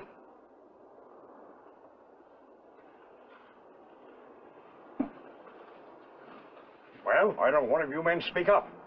You said you had a special request.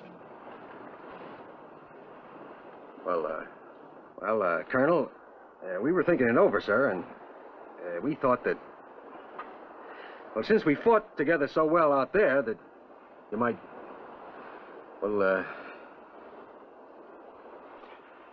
you see, we'll be getting out of prison at about the same time you get out of the hospital, and, well, we thought that...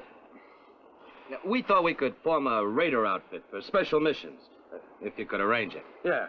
How about what do you say? Come on, Colonel. Not a bad idea. Not a bad idea at all. Colonel Lake did arrange it. These men turned out to be one of the most famous units in the Union Army. Incidentally, I have here a picture from a Civil War edition of Harper's Weekly, showing a group of bounty recruits, 5 of whom have gone down in history as Lake's scouts.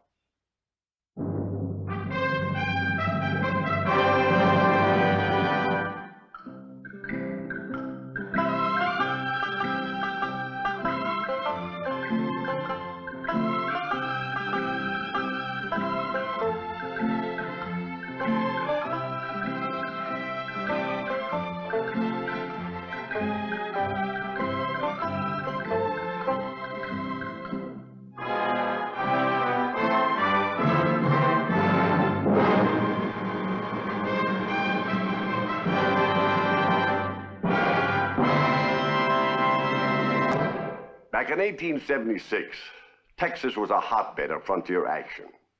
The hostile Apaches burning, killing, fighting to save their homeland from the invading white settlers. On one occasion, a band of warriors intent on massacre swept down on a cavalry patrol. The gallant troopers repulsed the attack and drove them off, pursuing them into the hills. Many Apache prisoners were taken. And it is about one of them that we tell our story. The story of Indian Emily.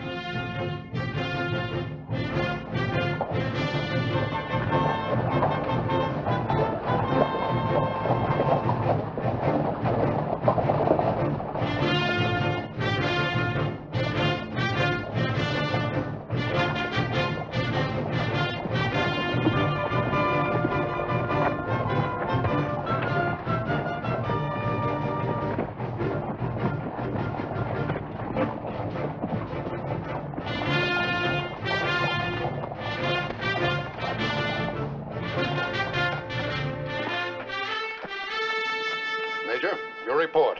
We were ambushed while patrolling Olympia Canyon. We repulsed the attack, inflicting many losses. Then we broke up their camp. Our losses, 3 dead, 7 wounded. We took many prisoners. Further pursuit of the enemy into the hills seemed futile. I ordered the column to return. What about that squaw? Was she in the battle, too? Oh, no, sir. When we broke up their camp and chased them into the hills, she fell from her horse and struck her head. I couldn't leave her out there in that condition, sir. Yes. Well, dismiss your company. See to your horses and your wounded. I'll want more details later. Yes, sir. Dismount! Dismissed. Lieutenant, take charge of those prisoners. Yes, sir. Mangy-looking lot, aren't they? As you say, sir. Mangy looking. Lock them up. But don't turn your back on them. Yes, sir.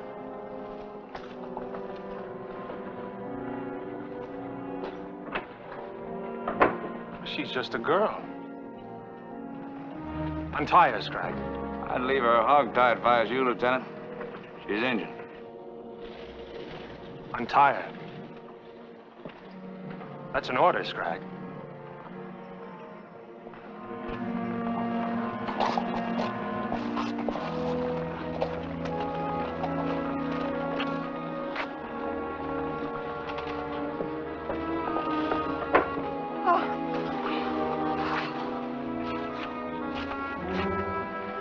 Give her to me, Lieutenant. Yep, I know just what to do with a squaw.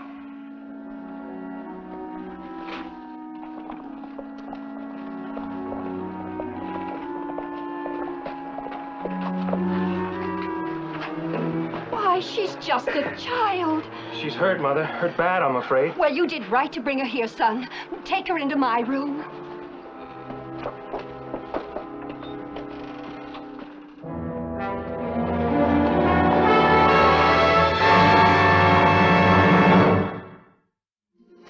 I'd better get the doctor. Just a minute. He must be busy with the wounded. You get some soap, hot water, and the medicine box.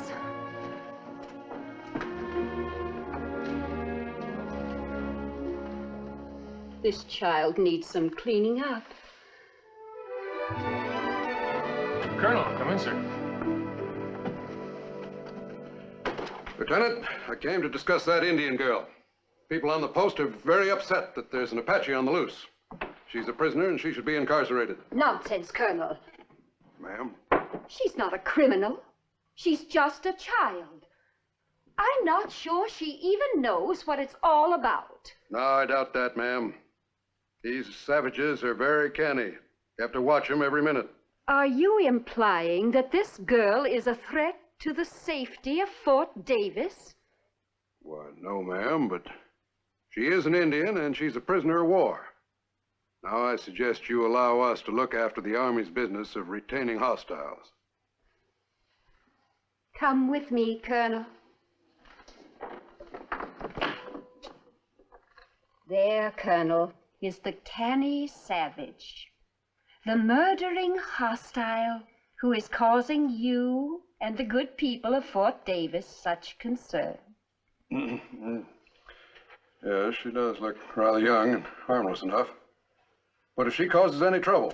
I shall take full responsibility. Yes, well, good night, ma'am.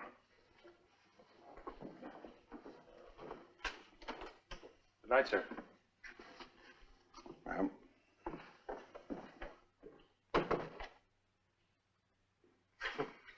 Oh, Mother, I'm proud of you. The way you stood up to the Colonel. Nonsense. He's just a man.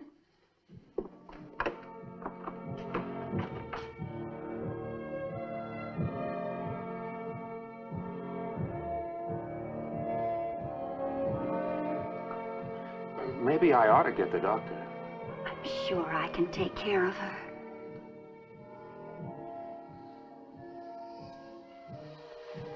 There now. You're going to be all right. Just lie back and rest. How's got to get here? She speaks. You were hurt. We'll take care of you. Make you well again. Pasukatu, no stay, Whiteface House. If you don't want to stay, you may go. But first you must get well. You understand? You bluecoat squaw? He is my son, Lieutenant Easton. Him. Good bluecoat. Pasukatu stay. Little time. But 6 months later, the Indian girl was still at the fort. Shirt. Shirt. Sock. Oh, 2 times. Very good, Pasukatu. That is very good. Very good. Is better than good? Correct. Soon you'll be perfect. Lieutenant Tom, be perfect is better than good? Right. Come along now, girl. Perfect is a long way off for all of us. A good name is rather to be chosen than great riches, and loving favor rather than silver and gold. Proverbs 22, number 1. Mr. Lieutenant Tom, Pasukatu would like to choose good name, like it says in the Bible. You mean something shorter? I've thought for a long time she should have a Christian name. That is what I mean. Good girl. What name I have? What name would you like? Helen? Mary? Maud? Of all the names that sing with music, I would best like to be called Emily. Why, that's my name. But there are other, more beautiful names. But none so close to my heart. I am very proud and happy. From this moment on, Pasukatu shall be called Emily. Oh. And I have something for an occasion like this.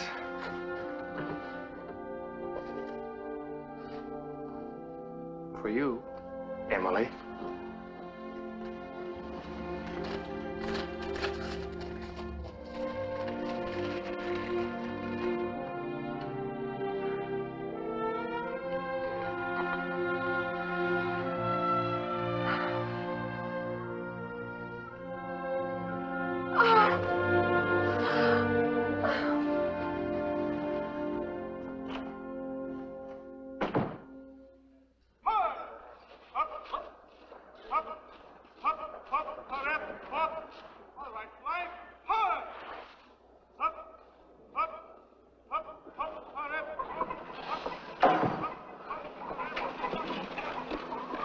Mr. Lieutenant Tom is so wonderful with men.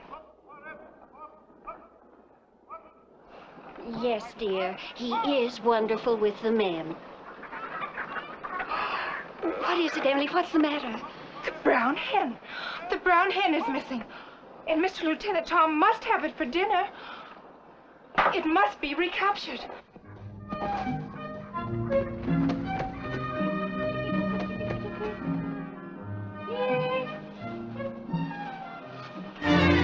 What's your hurry? You're pretty uppity, ain't you? Let go of me. You can change your name and the way you dress, but there's one thing you can't change. You're still an Injun squaw. I know how to treat squaws. Let go of me. Keep your hands off her. You plan on saving her for yourself, Lieutenant?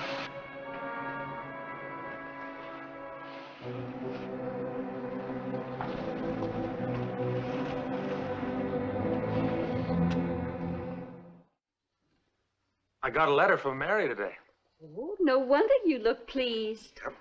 Her father's got his orders. He'll be arriving about the 15th of May. Why, that's only... 5 months, 17 days.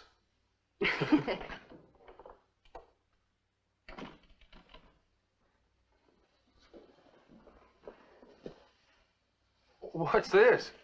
I have made soft shoes for Mr. Lieutenant Tom. A man long in the saddle of the hard-backed horse seeks comfort on his arrival home. Hey, wait a minute. You're very kind, Emily, but... Well, a man from the hard-backed horse doesn't need soft shoes. Well, I thank you all the same, Emily. And the shoes are nice. Very nice.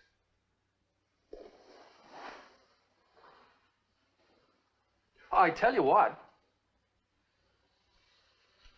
I will take my pipe.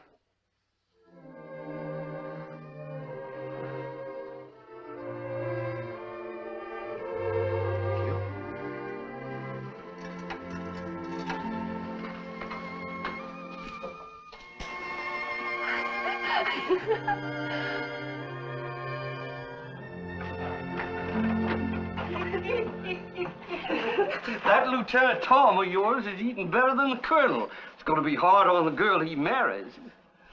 But the Colonel is married. Well, I mean Lieutenant Tom.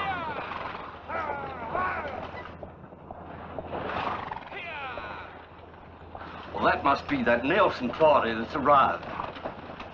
The new captain. Lieutenant Tom rode out to meet him.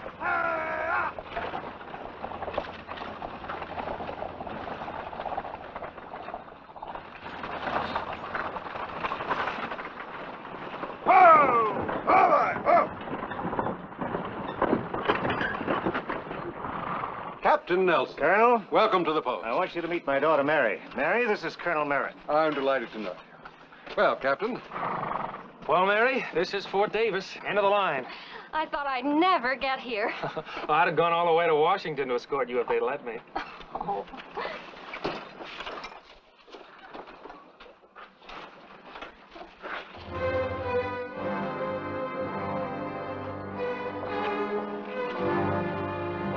Emily, come over here. Someone I want you to meet.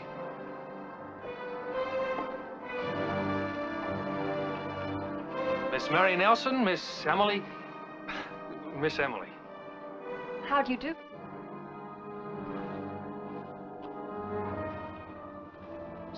She doesn't speak English? Oh, sure she does. She was just struck dumb by the sight of anyone as pretty as you. Oh.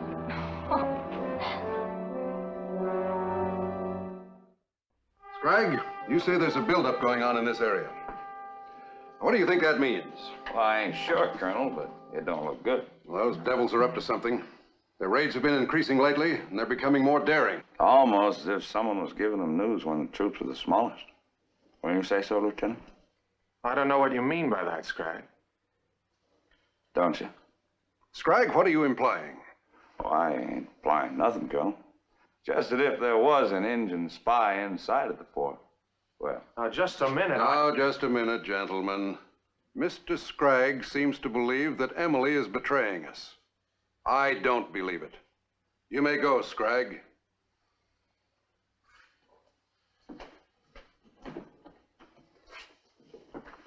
Sir, I'm sorry about that, Easton, but Scragg is... Well, you know Scragg. He's a good scout, or I wouldn't have him on the fort. Yes, sir. However, we must take all precautions. Fort Davis is already outnumbered by these Apaches. You will double all guard and sentry duty. All traveling patrols will remain within signaling distance of the fort. You will post a guard inside and outside the fort. That's an order. Yes, sir. Tom? I'm not too worried. I'd trust Emily with my life, sir. I'm sure you would, Lieutenant. You'll be coming for dinner tonight, sir? I certainly will. I've heard about the food at your place. Good afternoon, sir.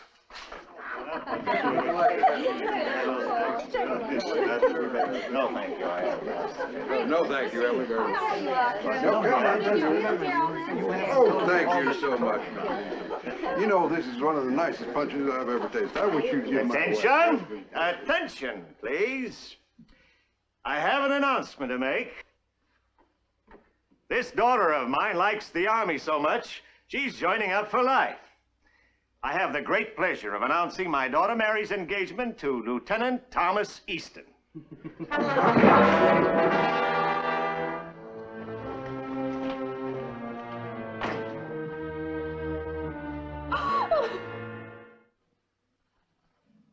congratulations, Tom. I think that's just wonderful. Mary, you got yourself one of the finest young men I've ever met. Captain, I think you...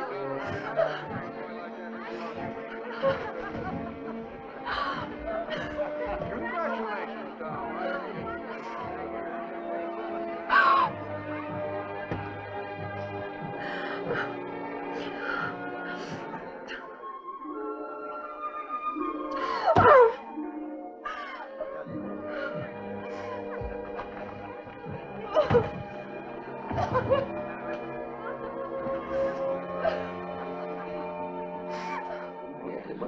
Good luck to you. Thank you, sir. Thank you so much. Good night. Good night. Night, sir.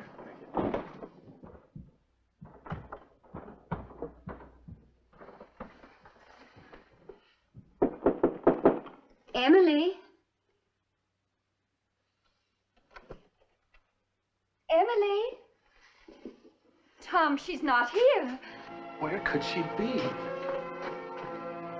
I'll take a look around.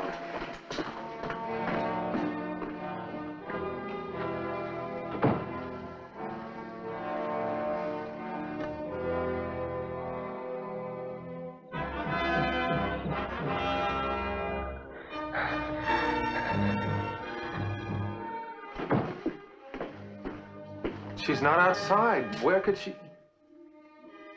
Mother, what's wrong? She's gone, Tom. She's left us. What do you mean, left us? She can't leave the fort. Emily would have found a way. But why? Why should she leave? You don't know. You honestly don't know, do you? Why should I know? Tom, Emily is in love with you.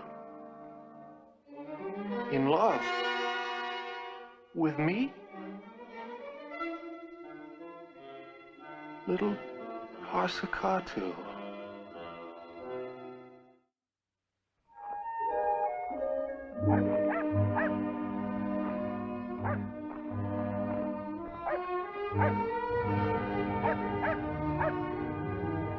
Pasokatu finds it hard to forget the ways of the white man. My nights are filled with shadows, mother of my mother. I cannot wash them away. 5 moons have come and gone, and you still think on the blue coat man. Speak not for the ears of the chief to hear. There is much hate for the blue coats.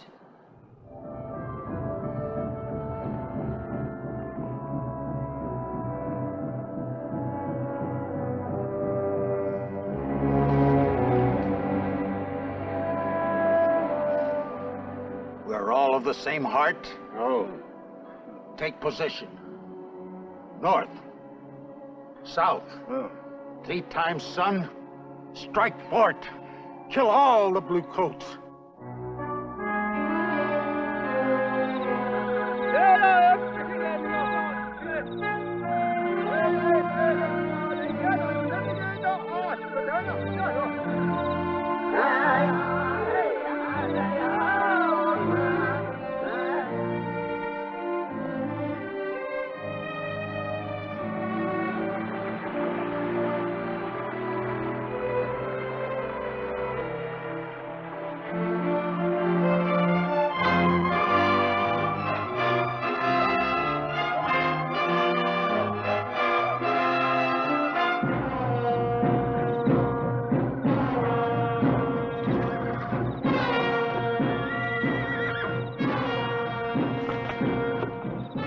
Did you hear anything? Yeah. It's an engine. I can just smell him. What goes up there? We hit somebody.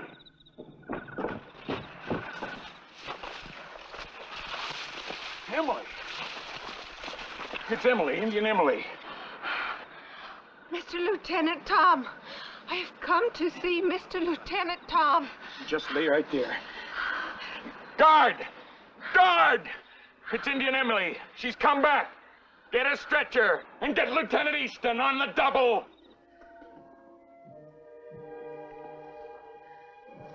Emily? Emily? The Colonel is here. Mr. Lieutenant Tom.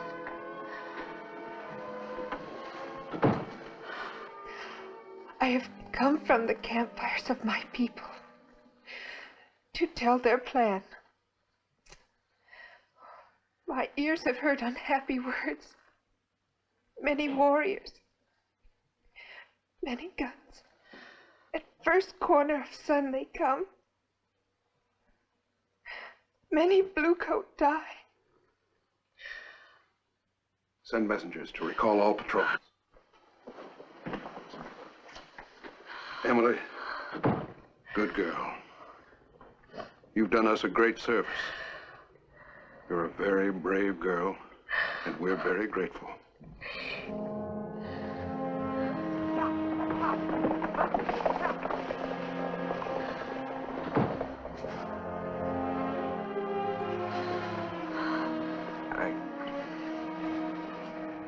I'm sorry. Honest, Emily.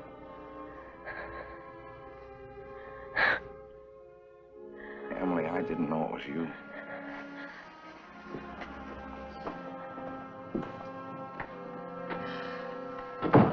Mr. Lieutenant Tom, I could not let you die. Gave him a good blue coat.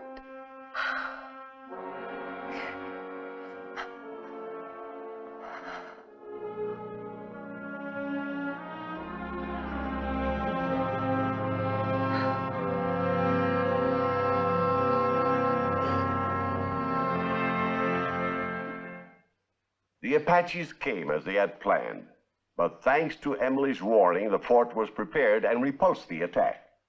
Indian Emily was buried with full military honors. She was buried in a grave just outside the fort that she had so gallantly saved. But Indian Emily's story did not end in that tiny, shallow grave.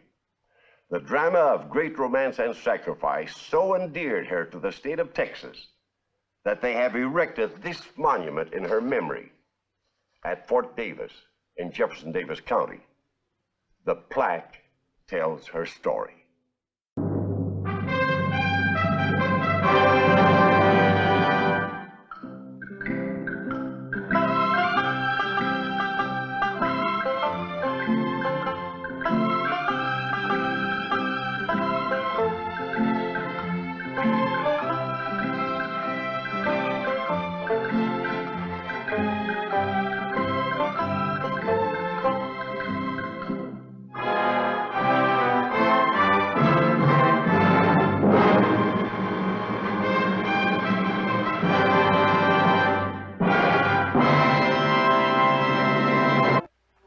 This is the story of the seventh daughter of a seventh daughter.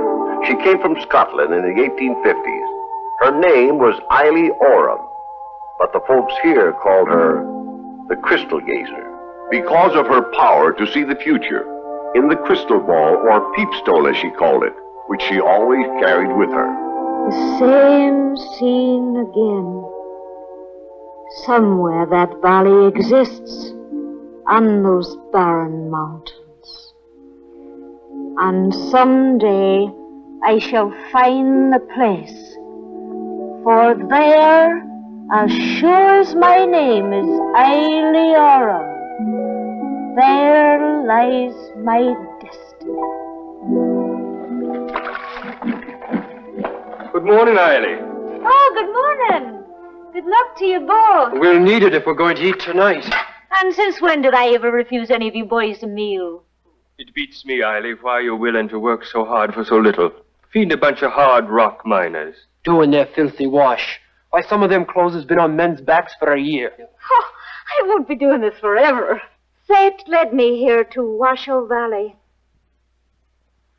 And here I stay till I learn the reason why.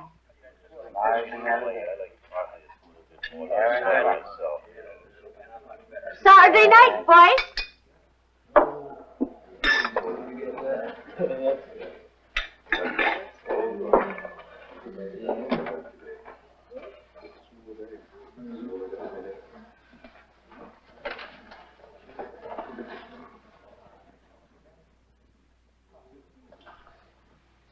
Pat McLaughlin.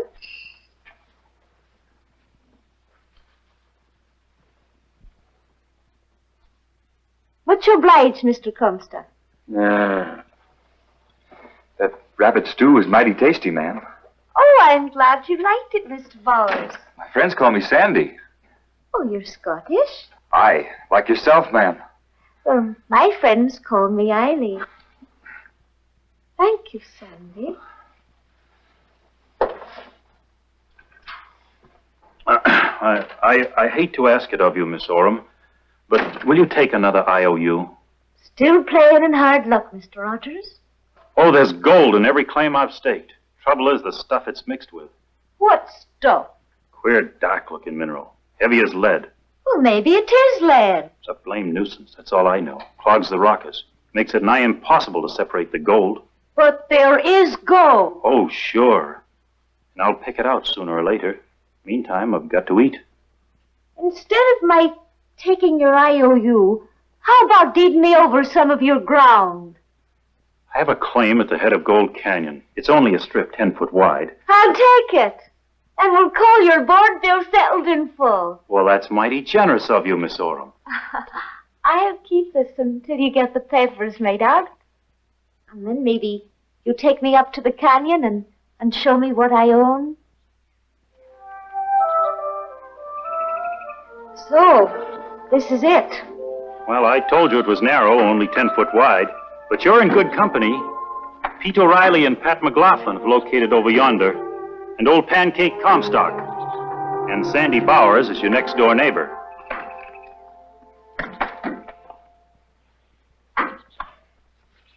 Here's your IOU. You satisfied? Quite. Well, good luck, Miss Oram.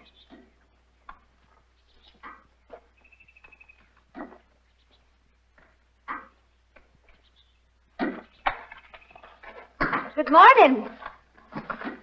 Eily, what are you doing up here? Oh, I came to look my claim over. John Rogers just deeded it to me in settlement of his board bill. I've got this strip adjoining at 15 feet. I know. He just told me. Well, that ain't a coincidence. No. All my life, things have happened to me like this. Maybe it's because I'm the seventh daughter of a seventh daughter. You are? I always knew there was something special about you, besides your cooking. Is Rogers going to work the claim for you? Oh, he didn't owe me that much. Then let me do it. Be no trouble, right alongside my own ground. But I really... If the assessment work ain't done, somebody will come along and jump the claim. They will? I'll start right now.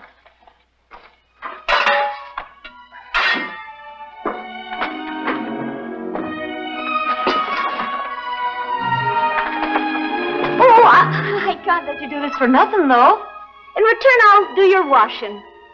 Oh, but that don't seem right. But I do it for the others.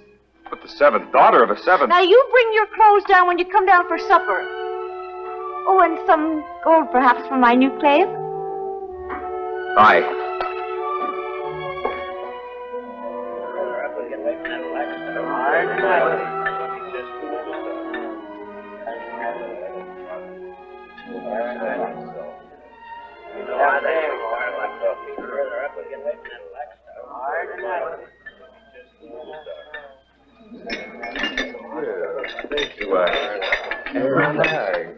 Thank you. Thank you. You've changed your shirt. Aye, I brought the others to be washed. It's over yonder in the chair with some more samples wrapped up in it. Or sample. Don't undo them now. Not here. Oh, I can't wait to see.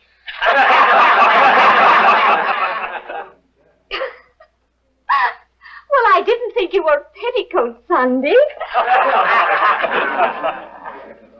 Oh, I can see flecks of gold like tiny spangles. The trouble is the cussed stuff around it.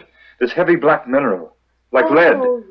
Oh, yes, John Rogers was telling me. It's plaguing the life out of us, slowing up our work. You mean it's everywhere, then? Aye. Take a stow at the head of the canyon, where our claims lie. Well, if it's lead, wouldn't it be worth something? We don't know that it is lead. Well, why don't you get it assayed? I can tell you why. Why, Mr. Comstock? 'Cause there's a jinx on it. What do you mean? Every time anyone learns the secret, something happens to him. Ain't that right, fellas? That assayer in San Francisco who tested some samples, he's found shot dead in bed. The Gross brothers knowed, but they both died before they could tell. Jose, he got sudden blood poisoning. It's weird. Weird. You don't believe it? Ah, but I do. As the seventh daughter of the seventh daughter. Let me have them, Eily. Oh, leave them with me. The stuff's hoodooed. I just want to look. All right.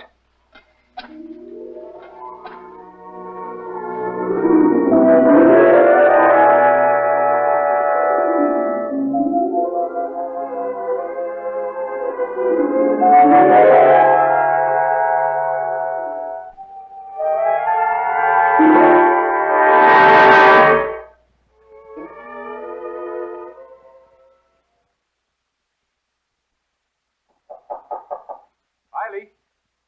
Oh, Eily, it's Sandy.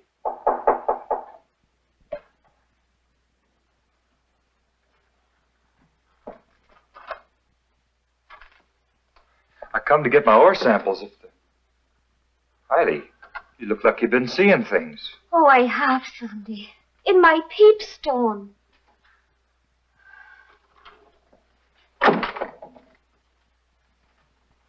I have not told this to many, Sandy, but I have the gift of second sight. The seventh daughter.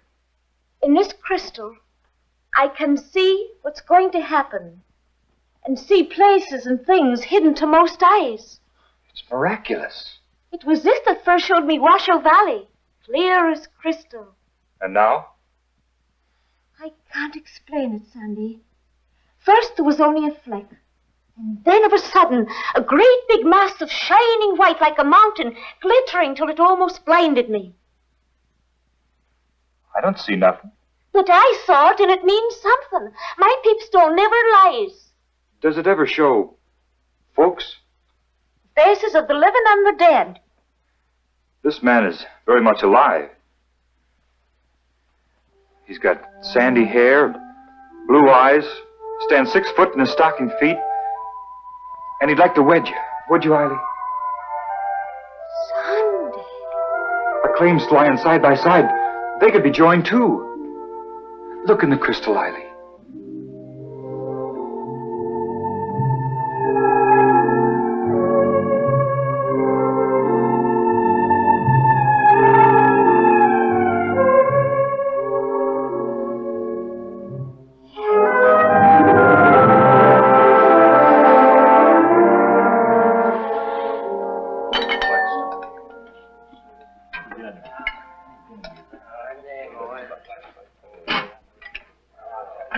Where's Pat McLaughlin and Pete O'Reilly? Dunno, I was wondering about them empty seats myself. Maybe us getting married is going to scare your boarders off. Oh, it would take more than that to make miners miss their meals. It's silver! It's silver! Silver it is! What silver? The black stuff that's been clogging our rockers. That we've been cursing and throwing away. Worth over $1,000 a ton. Eily, did you hear that? Silver. Of course. That's what I saw in my peepstone. A mountain of shining silver. What was your idea in bringing me to this spot, Eily? Oh, this is where I used to scrub the men's clothes, Sandy, when I was the camp washerwoman. And now you're the richest woman in the Comstock. Still kind of riles me to think of old Comstock naming the whole load for himself.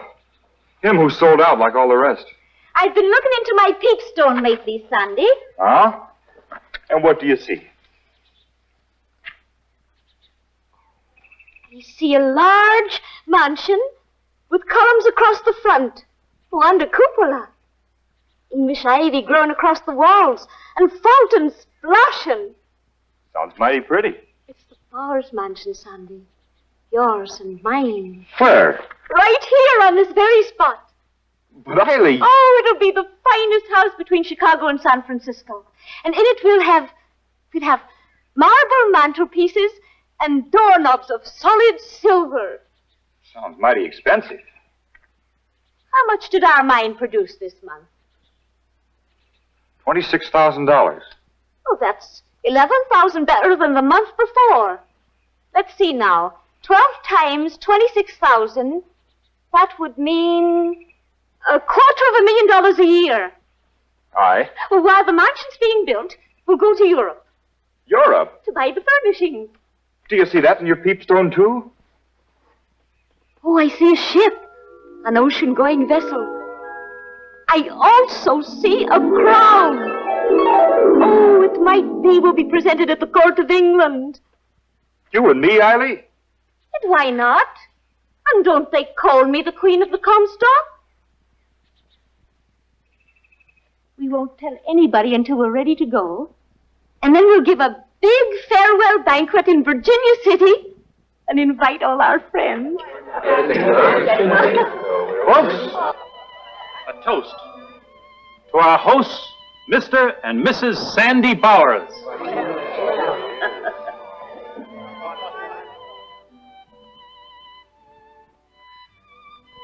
How about a speech, Sandy?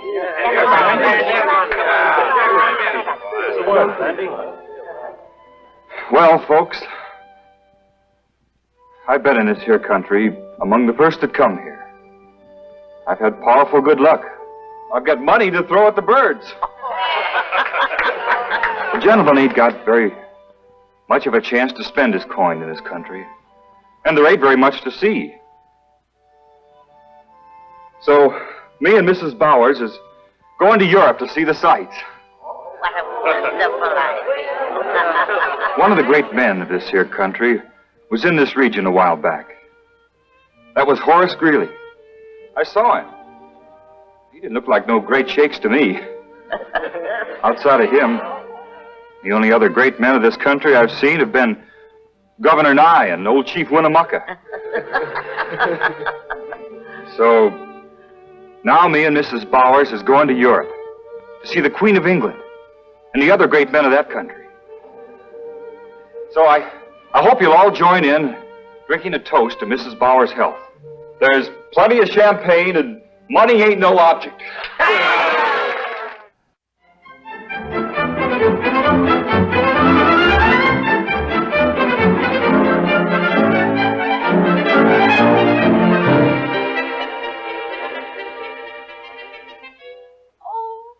Perfect gown for our presentation. Make me one just like it. And I'll take the ermine coat and the diamond tiara and the brooch. I'll take them all. Oui, monsieur. Even if Queen Victoria wouldn't receive us, I'm sure Napoleon will. This is running into a lot of money, Eiley. What with the furnishings for the mansion? Well, we brought $250,000 with us. And spent 20,000 of it in one day. Now let's see about the silver service. Ah, oui, madame. The silver dinner service. I have brought some of the most beautiful designs. Oh, not ready-made. We want it made out of silver from our own mine. Show him, Sandy.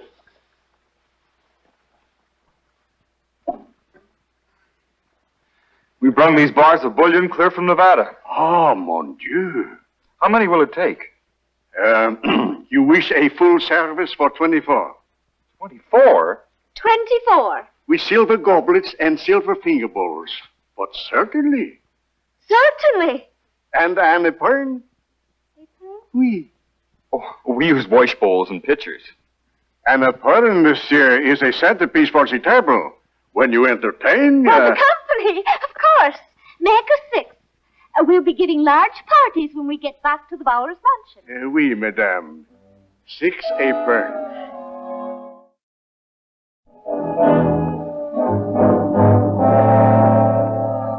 This here's an apron. Had 6 of them made. Well, what's it for? Oh, just a gewgaw for a table. Of course, if worse comes to worse, I can always use it for a wash bowl. It's good to have you back again, Mrs. Bowers. And you too, Sandy. It's good to be back. Feel calluses on men's hands. From the looks of things, you must have just about bought out Europe.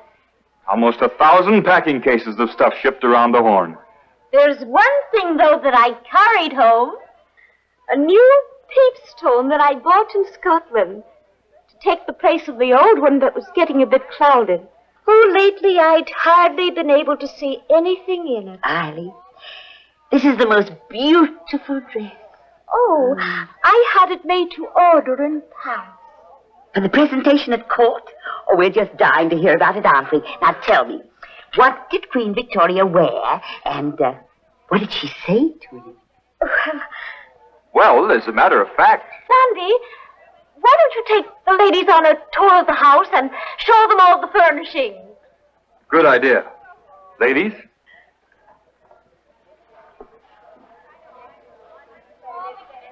Oh, don't forget the silver doorknobs. Silver doorknobs, eh? And the silver stair rail. You sure did throw to the vultures. Oh, there's plenty more where that came from. Have you seen the stock market reports lately, Mrs. Bowers? Why, no. I've been so busy since I got back, getting settled and all. Consolidated Virginia and Ophir are both down. Oh, why? Because they ain't been digging the ore they did. But the Bowers mine. All part of the same load, ma'am.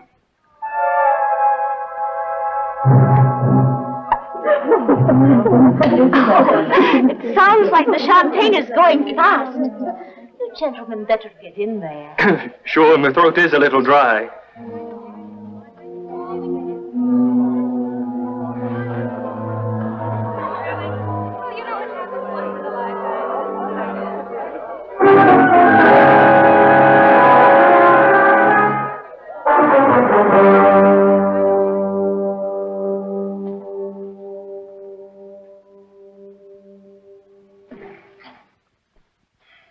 Sandy, what are you doing home so early? I don't feel so good.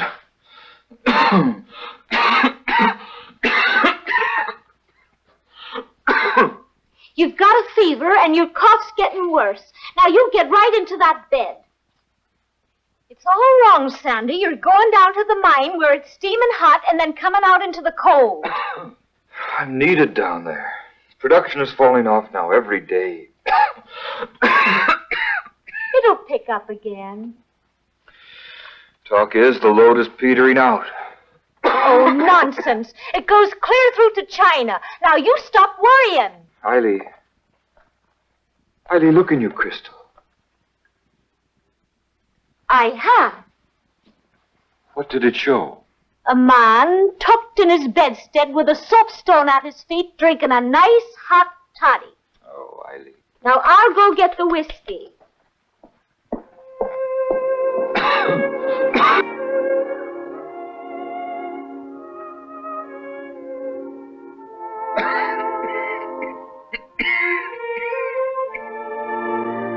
The trees are beginning to show green. It'll soon be summer. When's that superintendent going to bring down the report? Oh, he's waiting for you to get better, dear. I am going to get well, Eily. You mustn't ever lose faith, Sandy. Look in your crystal ball, Eily. Your fine new crystal.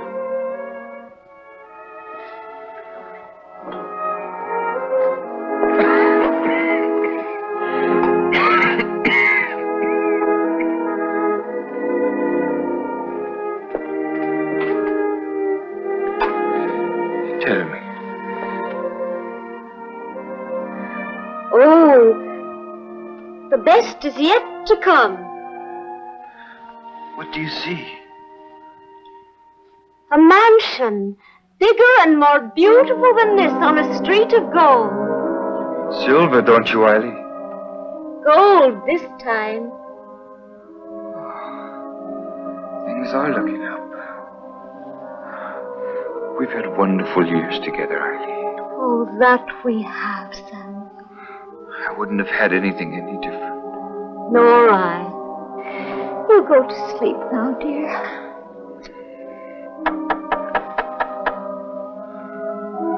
There's someone downstairs at the door. I'll go see.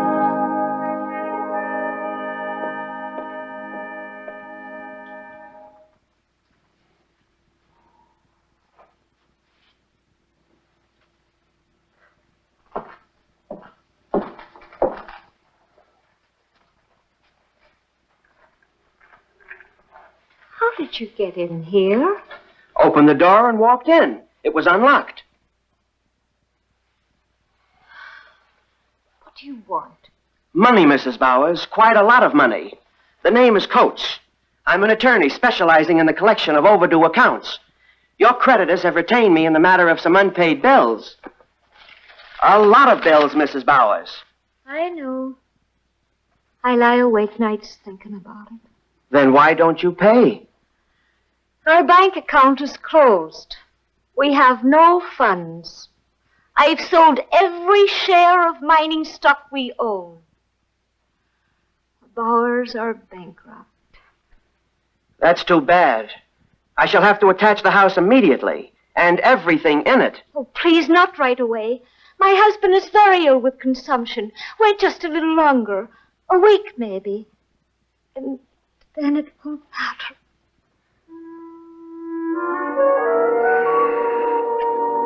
Back where I started.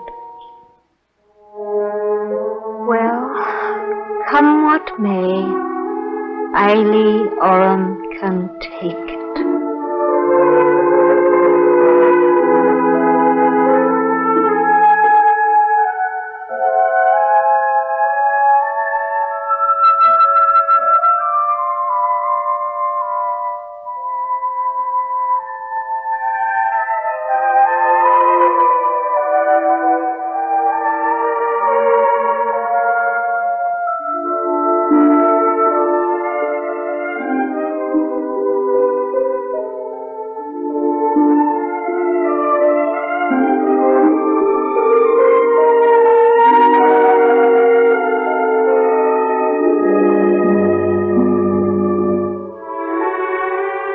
Eily's last days were spent peacefully in the King's daughter's home in San Francisco.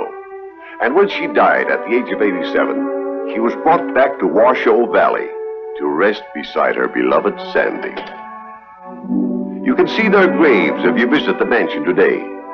Oh yes, the Bowers Mansion still stands, a landmark of the great bonanza days of the Comstock, and a monument to one of its most intrepid spirits.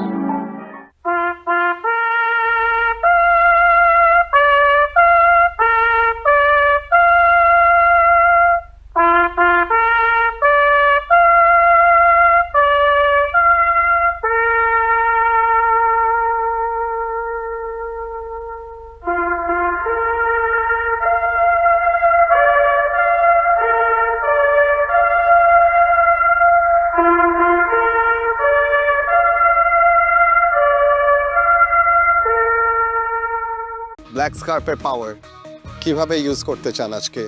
Swipe করতে চাচ্ছি। আমি আজকে রান্না করতে চাচ্ছি না, আমি চাচ্ছি আমার জায়গায় অন্য কেউ রান্না করুক। সুইচ করবেন। কাকে আপনি চাচ্ছেন যে আজকে আপনার স্টেশনে কুক করুক?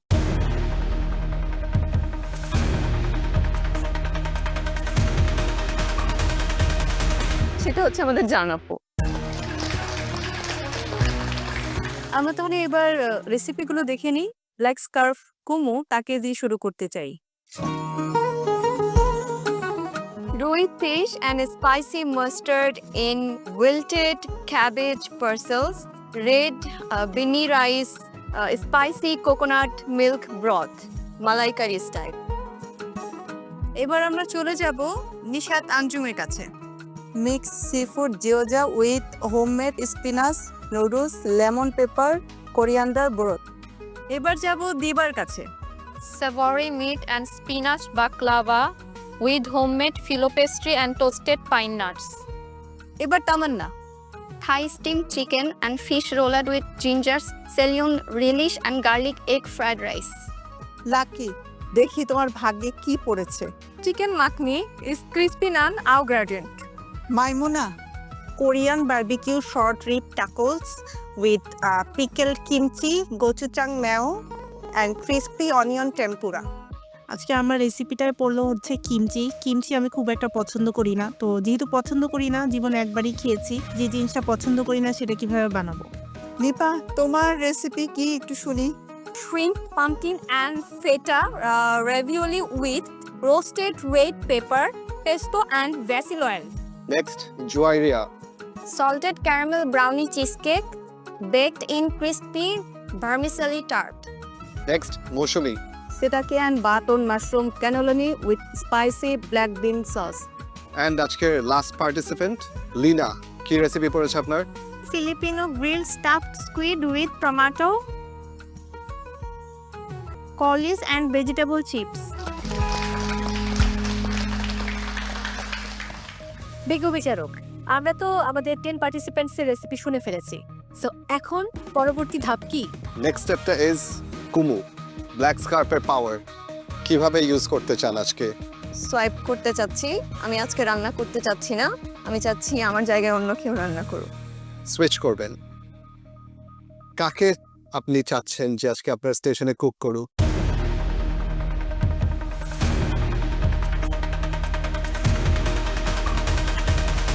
সেটা হচ্ছে আমাদের জানাপো। যখন কুমোর অ্যাডভান্টেজ ইউজ করে আমার সাথে সুইচ করেছে, I really felt good, because আমি আজকে আসলেই রান্না করতে চেয়েছিলাম, বিকজ আমার কাছে আজকে মনে হচ্ছিল আজকে আমার জন্য রান্না করাটা বেটার হবে। আজকে আমি আমার ব্ল্যাক স্কার্পের পাওয়ারটা ইউজ করে বসে থাকার সিদ্ধান্ত নিয়েছি এবং আমি নেক্সট ডে রান্না করব।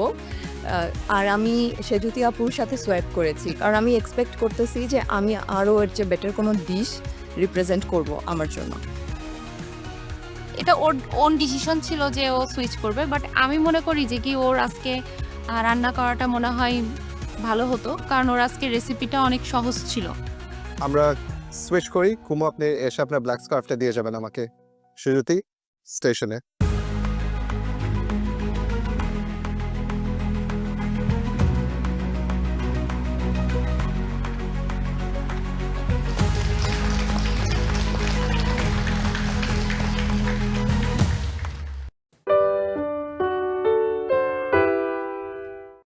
নওশিন সবাই কষ্ট করে কস্টিং ডান সারুপা নিচের টিম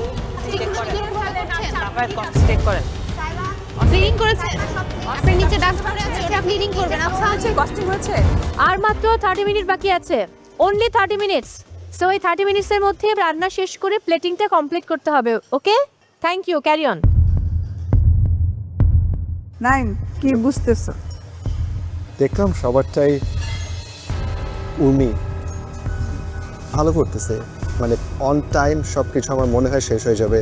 সেটাই, উর্মির কাছে এই এক্সপেকটেশন ছিল না এই রেসিপি দিয়ে, বাট সে ভালো করছে। আমি প্ল্যানিংটা ভালো, and আমি সময়টা দেখতেছিলাম, আই থিঙ্ক অন টাইম সে শেষ করে ফেলবে। এখানে আমরা মেন্টরসদেরকেও একটা ভালো ক্রেডিট দিতে পারি। আপনি যেটা বললেন যে এক্সপেক্টেড ছিল না, ঠিক আছে, এখানে মেন্টরসদের একটা বড় রোল আছে, তাদেরকে এক্সপ্লেইন করানো পুরো জিনিসটা, সময়টা ডিভাইড করে দাও যে আপনি কতক্ষণ সময় প্রিপেয়ার করবেন অ্যান্ড ফিনিশ করবেন। তোমার অবস্থা কি দেখি? আমরা তো তিনজন ওর নাচোস চিপসটা দেখলাম, হ্যাঁ এটা সুন্দর হয়েছে, হ্যাঁ ভালো হয়েছে। সো ওটার সাথে বাকি যে ইনগ্রেডিয়েন্টসগুলো সস বা যাই হোক যদি প্রপারলি ও নিয়ে আসতে পারে গুড।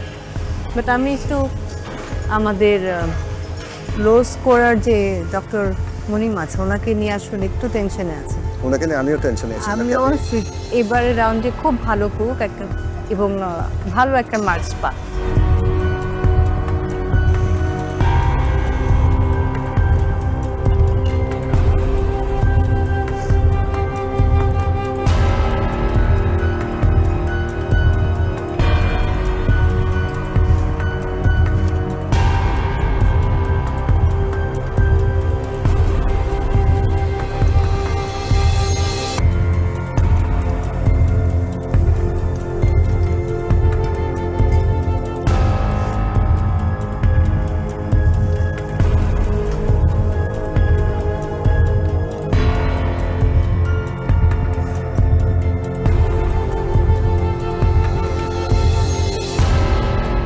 পার্টিসিপেন্টস, আর মাত্র 10 মিনিট সময় বাকি আছে, এর মধ্যে এনিহাও আপনাদের ফুল প্লেটিং কমপ্লিট করতে হবে। আর আজকে আপনাদের কাছ থেকে আমরা চমৎকার প্লেটিং দেখতে চাই। ওকে,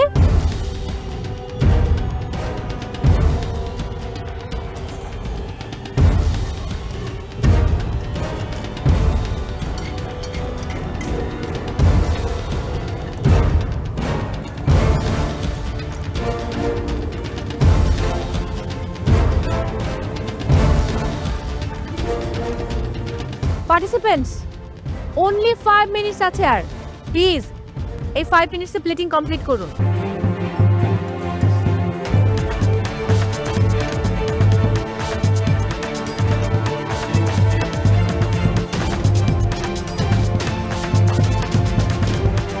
Only 48 seconds.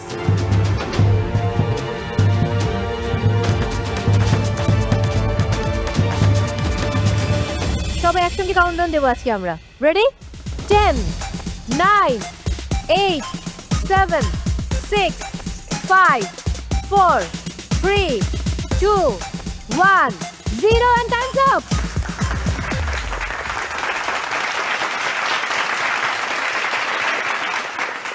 ওকে 2 ঘন্টা শেষ, তার মানে আপনাদের কুকিং টাইম শেষ। এবার দেওয়া হচ্ছে 15 মিনিট, যার মধ্যে আপনাদের কস্টিং কমপ্লিট করতে হবে, একই সাথে কিচেন ক্লিন করতে হবে, এবং সেই সময় শুরু হচ্ছে এখন।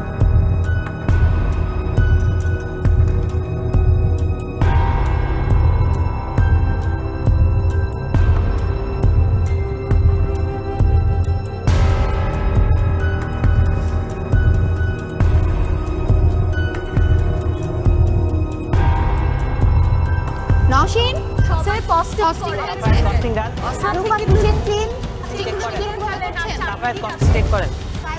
ক্লিন করেছেন, আপনার নিচে ডাস্টবিন আছে, ওটা ক্লিনিং করবেন। আচ্ছা আছে কস্টিং হয়েছে, ফুড ফাইল করবেন না, ভিতরে ঢুকে যান, ভিতরে কোমো আপনার ওগুলো ক্লিন, নিচেরগুলো ক্লিন করা।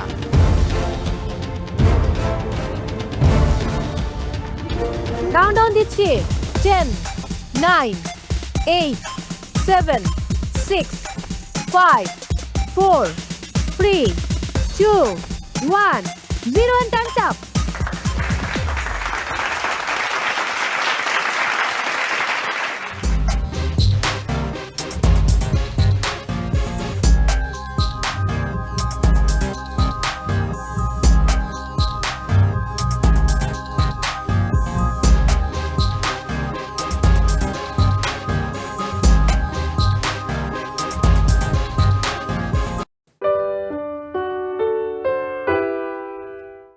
আজকে শুরুটা মিষ্টি মুখ দিয়ে হলো, মানে সুইট ডেজার্ট খেয়ে একদম পুরো ফিদা হয়ে গেলাম। ভয় পাচ্ছি আপনার জানকে যে চ্যালেঞ্জ করেছি। তো এবার আমি আমন্ত্রণ জানাচ্ছি ঢাকার প্রতিযোগী নাশিতা বাশারকে, আপনার খাবার নিয়ে চলে আসুন।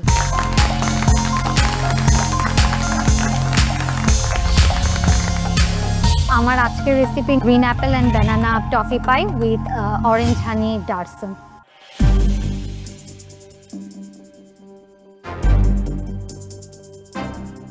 সেটা উপরের পাইপিংটা কি ফ্লেভারস দিয়ে করেছেন? যেহেতু আমার অরেঞ্জ ডার্সন ছিল, আমি একটু অরেঞ্জ এসেন্স দিয়েছি। ভিতরের ফিলিংটা কি অ্যাপেল? Apple and banana. দেখতে এমনি সুন্দর হয়েছে, দ্য কালার্স আর নাইস। কাটার পরে ভিতরের লেয়ারিংটাও ওয়াজ ওকে।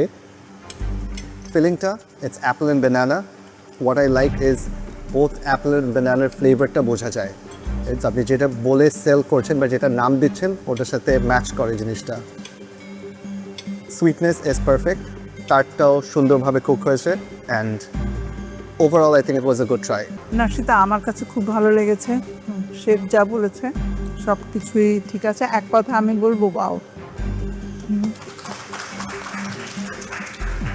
আজকে শুরুটা মিষ্টি মুখ দিয়ে হলো, মানে সুইট ডেজার্ট খেয়ে একদম পুরো ফিদা হয়ে গেলাম, খুবই ভালো। প্লেটের কস্টিংটা আপনি দিয়েছেন, প্লেটে স্ট্রবেরিটা মেনশন করেননি।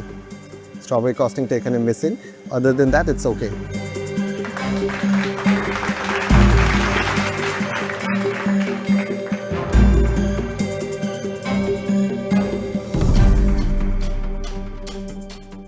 এবারে জয়পুরহাটের কুমু, দেখা যাক তার রেসিপি কতটা টেস্টি হয়েছে। চলে আসুন।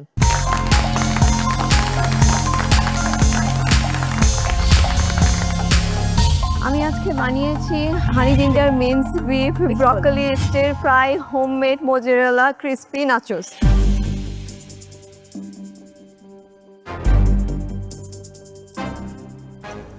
এই তিনটা কি? তিনটা সস বানিয়েছি। গ্রিন কালার যেটা দেখা যাচ্ছে এটা হচ্ছে কোরিয়ান্ডার আর পিনাটস এর একটা সস, এটা হ্যাঁ। আর ইয়েলো যেটা মাস্টার্ড ইয়েলো কালার, এটা অ্যাকচুয়ালি মাস্টার্ড মেও একটা সস। আর এইটা হচ্ছে হানি জিঞ্জার ট্যামারিন্ড একটা sauce. Plating looks really nice, অনেক সুন্দর হয়েছে। The nachos are crispy. I think it was very smart of you যে দুভাবে nachos করা। It is safe থাকা যে আমি ওভেনেও করছি আবার ডিপ ফ্রাইও করছি। আপনার রেসিপিতে ব্রকলি ছিল, বাট এটাকে মিন্স করে বিফের সাথে দিয়ে দিয়েছেন। I think that was very smart, excellent একটা আইডিয়া ছিল। এক্সেলেন্ট একটা মানে আমি কি বলবো যে ফ্যাবুলাস একটা ফুড খেলাম, মুখের মধ্যে এখনো আমি রয়ে গেছে। Thank you. এত সুন্দর দুজন বিজ্ঞ বিচারকের কাছে কমপ্লিমেন্ট পেয়ে গেছেন অলরেডি, আমি আর কি বলবো। ভয় পাচ্ছি আপনার জানকে যে চ্যালেঞ্জ করেছি। গত পর্বের সিদ্ধান্তটা আসলে ঠিক ছিল। Thank you ma'am. এটাকে আপনি লাস্টে ডিভাইড বাই তিনখানা করে দুটো পোর্শন করেন। আরেকটা প্লেটিং এ, হ্যাঁ। Perfect, thank you. Thank you.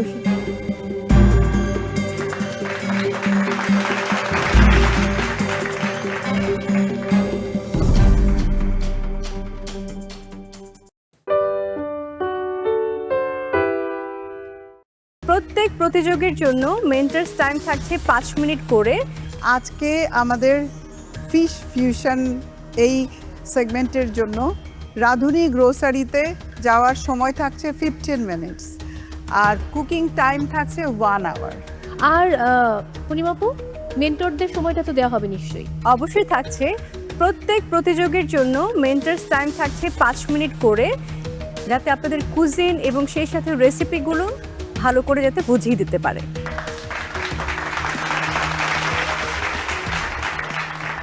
Thank you. আমি আমার টিম বিজ্ঞ বিচারককে অনুরোধ করব তাদের আসনে বসার জন্য। অনেক ধন্যবাদ।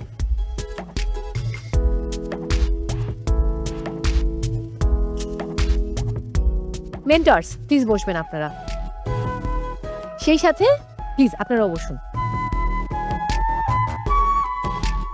মেন্টরস, আপনারা পাচ্ছেন আপনাদের প্রত্যেক প্রতিযোগীর জন্য 5 মিনিটস এবং মেন্টরস টাইম শুরু হচ্ছে এখন।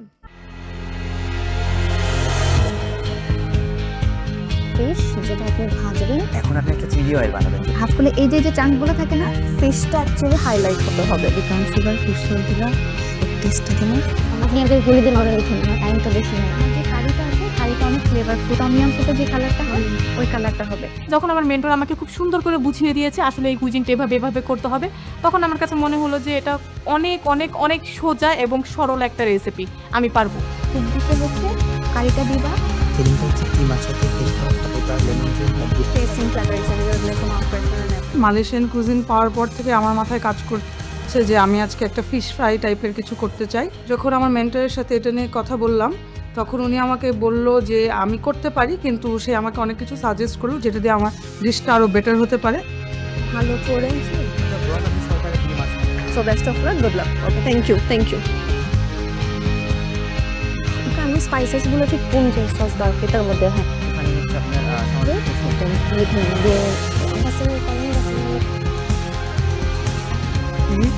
বলে যাবো আপনি আপনার এটা আপনার টাইমটাকেও তো আপনাকে কাভার করতে হবে। ফেরদৌস সারা, আপনার সময় শেষ। Thank you.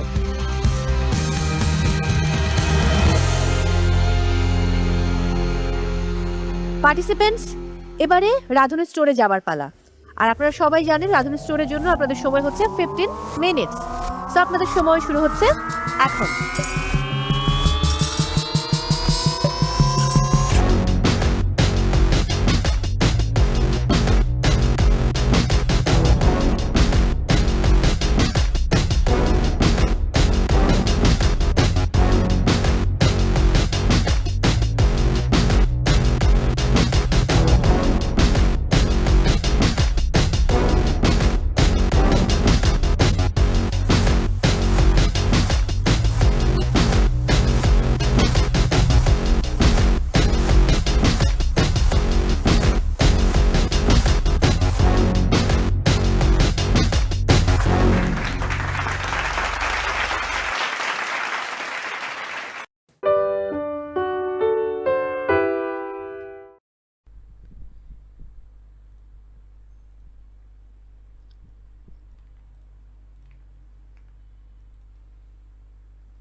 Sandy vào đậu tới là 1996.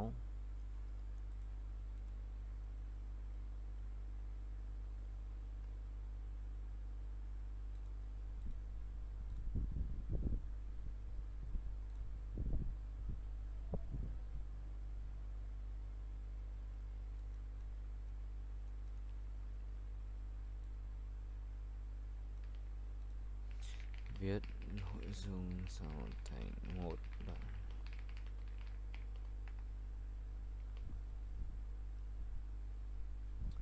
Sự từ lối hợp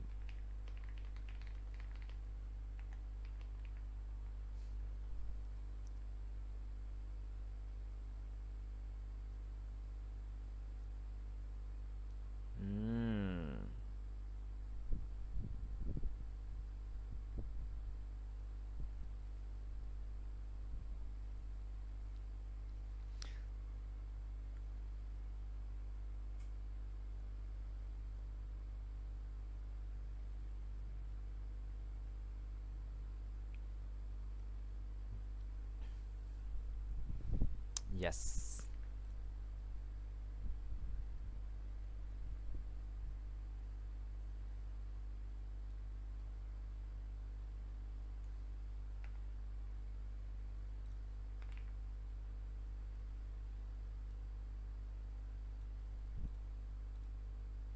Thế là hả? Đơn giản thế là đơn giản thế là hả?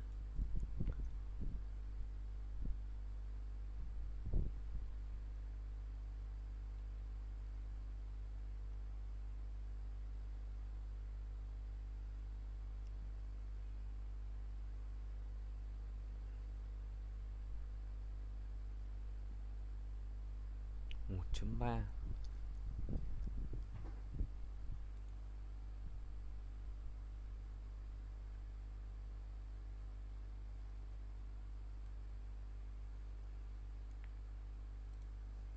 Chấm 2 lĩnh vực hoạt động của Masan. Còn Masan, ok.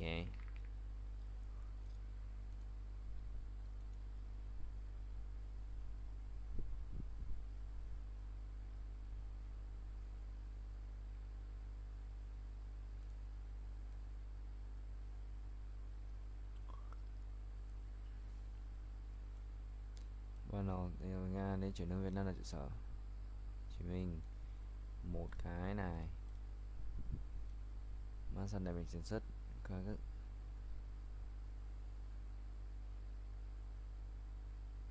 đặc biệt đại mạnh sản xuất, đặc biệt có sản phẩm nổi tiếng.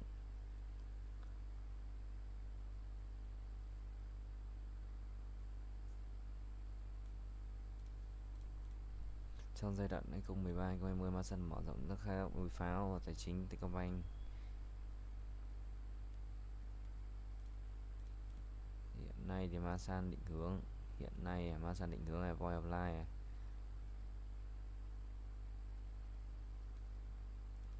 Đấy.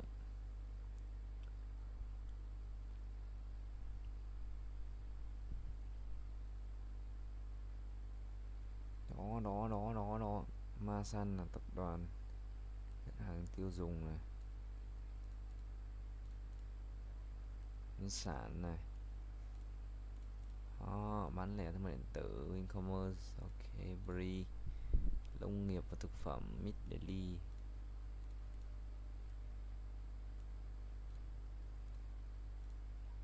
Nó ok.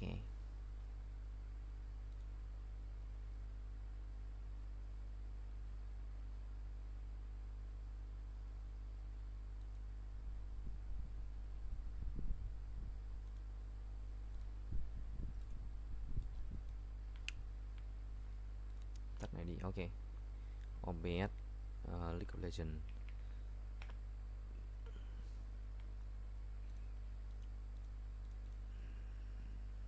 Quên á.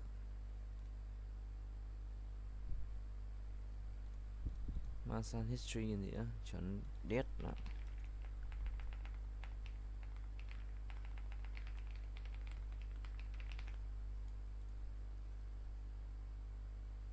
Thôi kệ đi.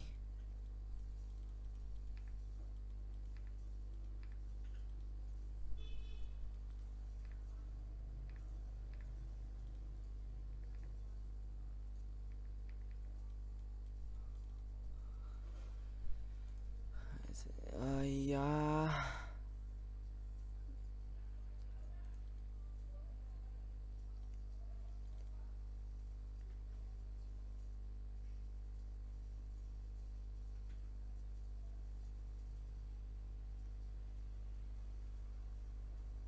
Phát bố thì bị thừa.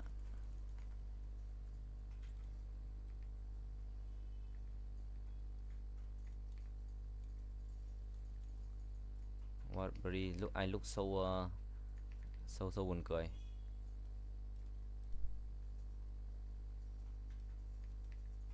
Em. Rồng kìa. Ói. Ngon.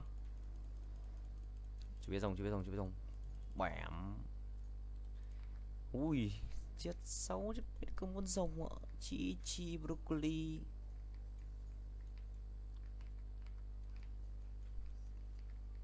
Bom. Trò chơi thơ bé. No.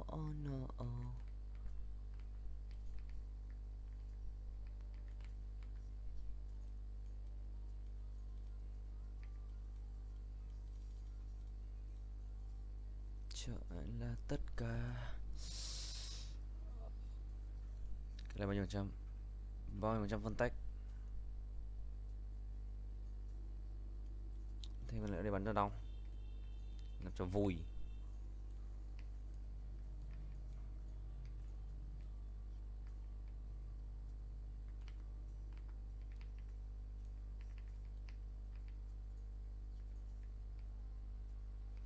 Mày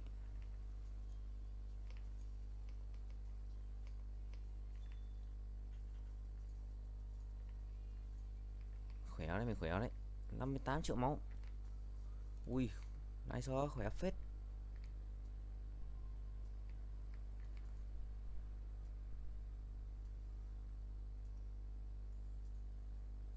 Băng giá pháo thủ. Thêm Huawei đi. Đẹp nhá.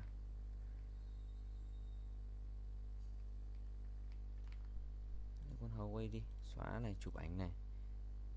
Huawei. Nice.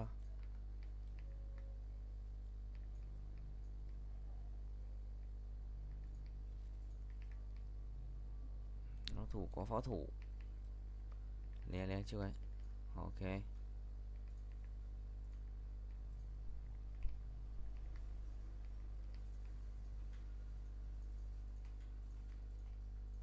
$200 triệu máu.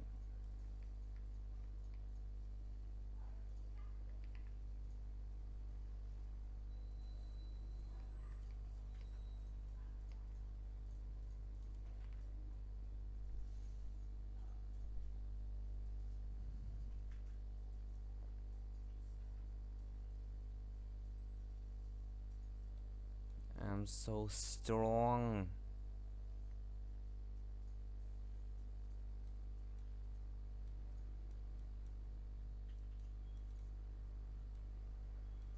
Mình khỏe nhỉ?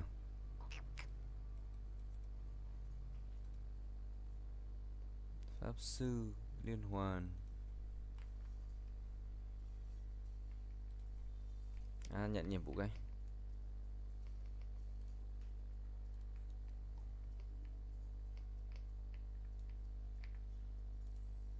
Claim talk. Okay, has been complete.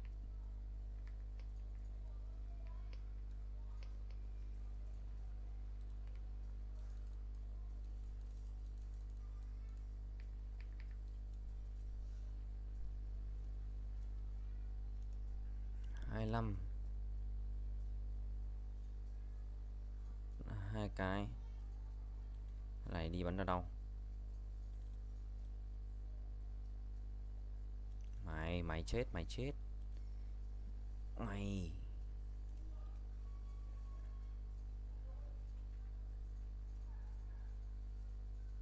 Ủa cái gì đấy?